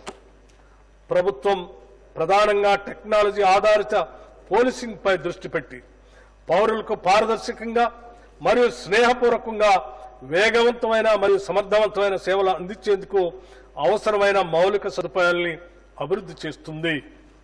నిరంతరాయంగా బాధ్యతాయుతమైన విధులు నిర్వహించే పోలీసు ఉద్యోగులు తమ పిల్లల చదువుల విషయంలో నిశ్చింతగా ఉండటానికి గాను సైనిక స్కూళ్ల మాదిరిగా రంగారెడ్డి జిల్లా మంచిరేవుల గ్రామంలో యంగ్ ఇండియా పోలీస్ రెసిడెన్షియల్ పాఠశాలను అంతర్జాతీయ ప్రమాణాలతో కూడిన మౌలిక సదుపాయాలతో క్రీడా ప్రాంగణాలతో వసతి సౌకర్యాలతో ఏర్పాటు చేస్తూ ఉత్తర్వులు జారీ చేశాం. ఈ పాఠశాలలో పోలీసు పిల్లలతో పాటు పోలీస్ అమరవీరులు, అగ్నిమాపక, ఎక్సైజ్, స్పెషల్ ప్రొటెక్షన్, జైళ్ల విభాగాల్లో పనిచేసే వారి పిల్లలకు కూడా ప్రవేశం కల్పిస్తాం. క్షేత్రస్థాయిలో అత్యంత కీలకమైన హోంగార్డులు రోజువారీ వేతనాన్ని 921 రూపాయల నుండి 1000 రూపాయలకి పెంచాం. సహజ మరణం లేదా విధి నిర్వహణలో ప్రమాదవశాత్తు మృతి చెందిన హోంగార్డుల కుటుంబాలకు 5 లక్షల రూపాయల ఎక్స్గ్రేషియా అందజేస్తున్నాం. దీని ద్వారా వారి కుటుంబాలకు ఆర్థిక భరోసా కలుగుతుంది. డ్రగ్స్ రహిత తెలంగాణ సాధించే కార్యాచరణలో భాగంగా రాష్ట్ర ఐటీ డిపార్ట్మెంట్ మరియు తెలంగాణ యాంటీ నార్కోటిక్స్ బ్యూరోల భాగస్వామ్యంతో మిత్రా యాప్ను రూపొందించడం జరిగింది. మాదక ద్రవ్యాలు వినియోగించే విద్యార్థులలో కనిపించే ప్రవర్తన లక్ష్యాలను ప్రాథమిక దశలోనే గుర్తించేందుకు తల్లిదండ్రులు మరియు ఉపాధ్యాయులకు ఈ యాప్ సహాయపడుతుంది. ఇది కృత్రిమ మేధ ఆధారంగా పనిచేస్తుంది. ప్రస్తుతం హైదరాబాద్ పరిసరాల్లో ఉన్న 1000 పాఠశాలలకు దీని ద్వారా సేవలు అందుతున్నాయి. త్వరలోనే దీన్ని రాష్ట్ర వ్యాప్తంగా విస్తరింపజేస్తాం. మాదక ద్రవ్యాల నియంత్రణ విషయంలో మా ప్రభుత్వం అత్యంత కఠినంగా వ్యవహరిస్తుంది. మాదక ద్రవ్యాలకు సంబంధించిన నేరాల్లో ఉన్నవారు ఏ స్థాయిలో ఉన్నా ఉపేక్షించక వారిపై ఉక్కుపాదం మోపుతాం. గత సంవత్సర కాలంలో 148 కోట్ల రూపాయల విలువైన మత్తు మందులు జప్తు చేసి మాదక ద్రవ్యాల సరఫరాదారులపై కఠిన చర్యలు తీసుకున్నాం. హోంశాఖ ఈ బడ్జెట్లో 10,188 కోట్ల రూపాయలు ప్రతిపాదించడమైనది. గౌరవ అధ్యక్ష, గత దశాబ్దంగా రాష్ట్రం ఎదుర్కొంటున్న అనేక సవాళ్లను అధిగమించి తెలంగాణ రాష్ట్రం అభివృద్ధి బాటలో కొనసాగుతుంది. మన రాష్ట్రానికి ఉన్నతమైన లక్ష్యాలను నిర్దేశించుకుంటూ సుసంపన్నత, సమగ్రత మరియు స్థిరమైన అభివృద్ధితో కూడిన తెలంగాణను నిర్మిస్తాం. ప్రతి పౌరునికి విద్య, ఆరోగ్యం, ఉపాధి మరియు సామాజిక భద్రతను కల్పించే స్థాయికి ఈ రాష్ట్రాన్ని తీసుకువెళ్లటమే మా లక్ష్యం. ఈ బడ్జెట్లో ప్రస్తావించిన ప్రణాళికలు కేవలం ఆర్థిక కేటాయింపులు మాత్రమే కాదు. ఇవి సమాన అభివృద్ధికి, ఆర్థిక స్థిరత్వానికి మరియు సామాజిక న్యాయానికి మార్గదర్శకులు. మా ప్రభుత్వం సామాజిక న్యాయం, అభివృద్ధి, సంక్షేమ సమ్మిళిత విధానాలతో ప్రగతి వైపు అడుగులు వేసేందుకు నిర్విరామంగా కృషి చేస్తున్నది. ఈ విధానాల విజయం మీ అందరి సహకారంపై ఆధారపడి ఉంటుంది. దృఢ సంకల్పం, మొక్కవోని నిబద్ధత మరియు ప్రతి ఒక్కరి భాగస్వామ్యంతో మాత్రమే ఇది సాధ్యమవుతుంది. ప్రజల హృదయాలను ప్రతిబింబించేలా మా ప్రభుత్వ విధానాలు రూపొందించబడ్డాయి. రైతులు, వ్యాపారవేత్తలు, విద్యార్థులు, మహిళలు, వృద్ధులు, దినసరి కూలీల నుండి ఐటీ నిపుణుల వరకు ప్రతి ఒక్కరిని మా అభివృద్ధి పథకాలు బలోపేతం చేస్తాయి. ప్రజాప్రతినిధులుగా తెలంగాణ భవిష్యత్తును తీర్చిదిద్దే అవకాశం మరియు బాధ్యత మనందరిపైన ఉంది. సమిష్టి కృషితో తెలంగాణను దేశంలోనే అగ్రగామిగా తీర్చిదిద్దేందుకు, దేశానికే తలమానికంగా తెలంగాణ నమూనాను ఉంచేందుకు మా ప్రభుత్వం కట్టుబడి ఉంది. తెలంగాణ ఉజ్వల భవిష్యత్ మనందరి ఉమ్మడి బాధ్యతగా గుర్తెరగాలని సవినయంగా మనవి చేస్తూ ఈ బృహత్తర యజ్ఞంలో అందరి సహకారం కావాలని కోరుకుంటున్నాను. విభేదాలను అధిగమించి నిర్మాణాత్మక చర్చల్లో పాల్గొని ప్రజోపయోగమైన ఫలితాలు సాధించేందుకు కలిసికట్టుగా పనిచేయటం మనందరి విధి. రాజకీయాలకు అతీతంగా ఈ సభలోని సభ్యులందరూ బడ్జెట్లో సూచించిన ప్రగతిశీల చర్యలకు సంపూర్ణ మద్దతునివ్వాలని విజ్ఞప్తి చేస్తున్నా.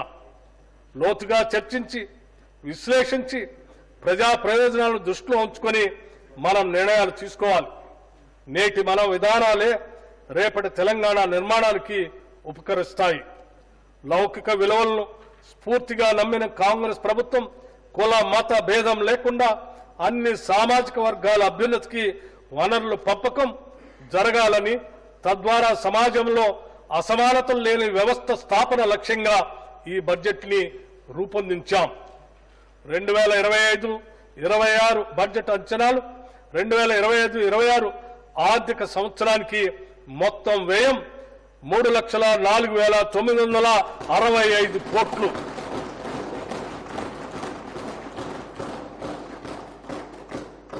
రెవెన్యూ వ్యయం 2,26,982 కోట్లు.